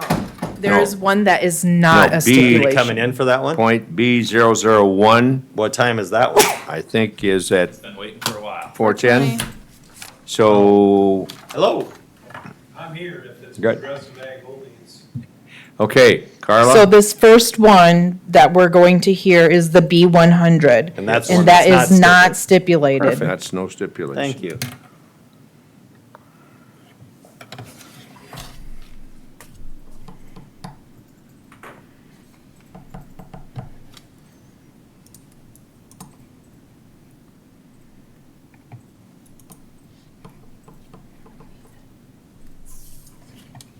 Our next appeal is parcel number 098.50.17.B001. It is lot I-29 Ag and Industrial Park in the southwest quarter, section 17, township 98, range 50. It's under the ownership name of Progressive Ag Holdings LLC. This property consists of 21.57 acres. Our current assessment went out at $369,371. On page 2, we show some comparable properties that have sold, one of which is in the same development. It's Lot B013. That was 15.14 acres. It sold for $1,059,800. The other two, the next property was in a La Valley Industrial Park, commercial property. It sold for $438,085. It currently qualifies for the agricultural status, so the valuation is substantially less than what it sold for. Our third comparable was in Delapre. It's a commercial property, 15.02 acres, sold for $1,625,000 in 2022 with a current assessed value of $653,827. So currently, per acre, our subject property is assessed at $17,124 per acre.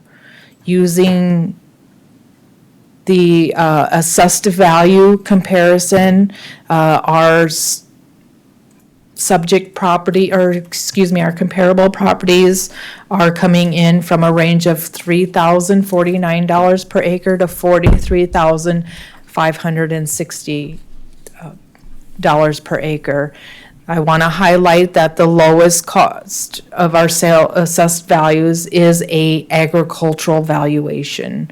The market is indicating a market value between $20,500 and $108,181. Our subject property is currently at $17,124 an acre. This was heard at the local level. Local board made no change, and the appellant appealed back that local board decision.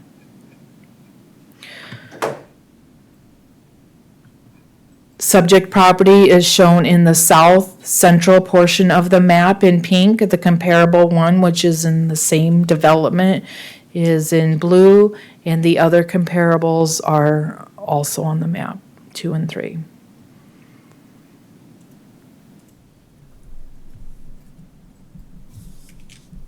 With that, I will stand by for any questions. Any question for Carla at this point in time? He's appealing the classification.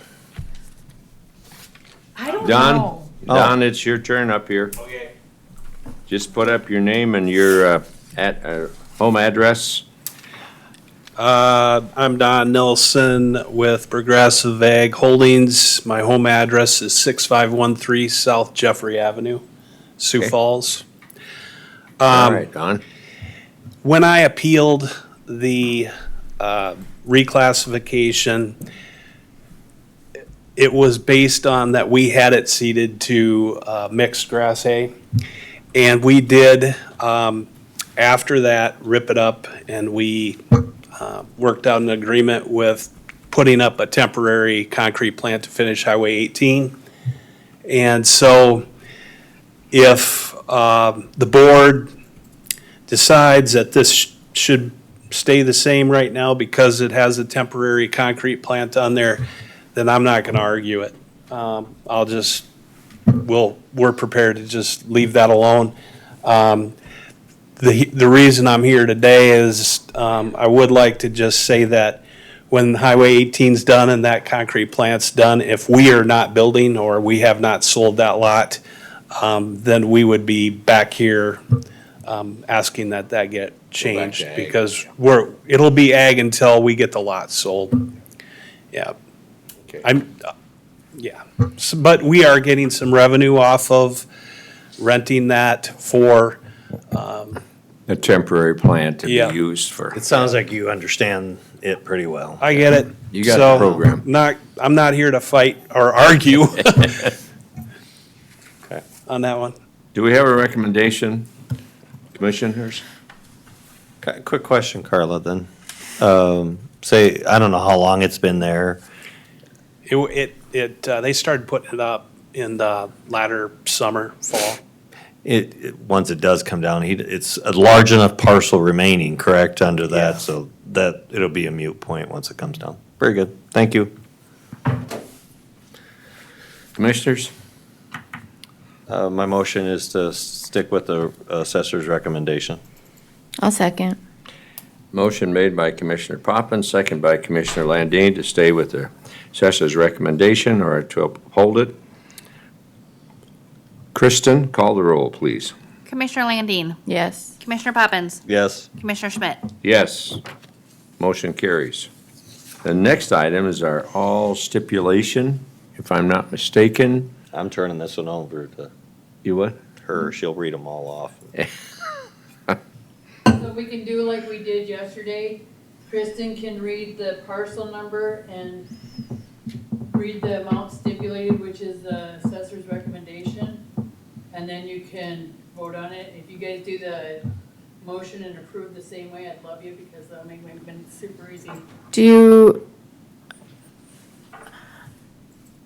you want a vote? If I can read all these off and we can vote on them all as one group, you're fine with that? I don't know why, I mean, if it's gonna be part of the motion, I don't think I need Kristen to read them off first, if the motion includes them.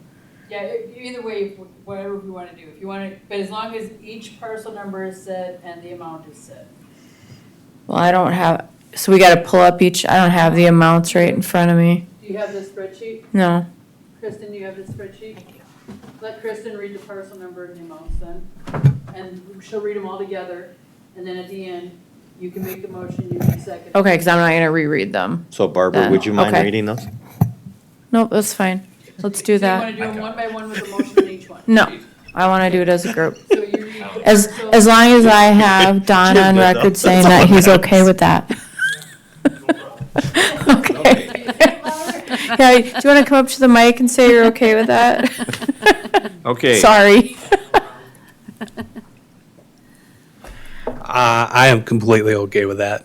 Just going, Yeah, reading let's off the just lump them all parcels? together and Okay, There's no problem. there's no Okay. problem, no issue. I appreciate it. All right. All right, go Kristen.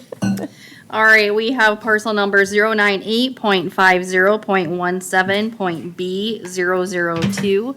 Assessor recommendation is $26,348. Parcel number 098.50.17.B003. Assessor recommendation at $24,459. Parcel number 098.50.17.B004. Assessor recommendation, $11,604. Parcel number 098.50.17.B005. Assessor recommendation, $29,160. Parcel number 098.50.17.B006. Assessor recommendation, $28,165. Parcel number 098.50.17.B007. Assessor recommendation, $26,357. Parcel number 09850.17.B008. Assessor recommendation, $25,345. Parcel number 098.50.17.B009. Assessor recommendation, $25,817. Parcel number 098.50.17.B010. Assessor recommendation, $25,938. Parcel number 098.50.17.B011. Assessor recommendation, $22,684. Parcel number 098.50.17.B012. Assessor recommendation, $22,271. Parcel number 098.50.17.B015. Assessor recommendation, $5,057. I will motion to approve the stipulations as set forth by the clerk. I will second that. We have a motion by Commissioner Landine, second by Commissioner Poppins to accept the stipulations as so recorded. Kristen, will you call the roll, please? Commissioner Landine. Yes. Commissioner Poppins. Yes. Commissioner Schmidt. Yes. Move for recess. So moved. Second. Kristen, call the roll on that. Commissioner Landine. Yes. Commissioner Poppins. Yes. Commissioner Schmidt. Yes, we are now recessed. Are we done until- recording?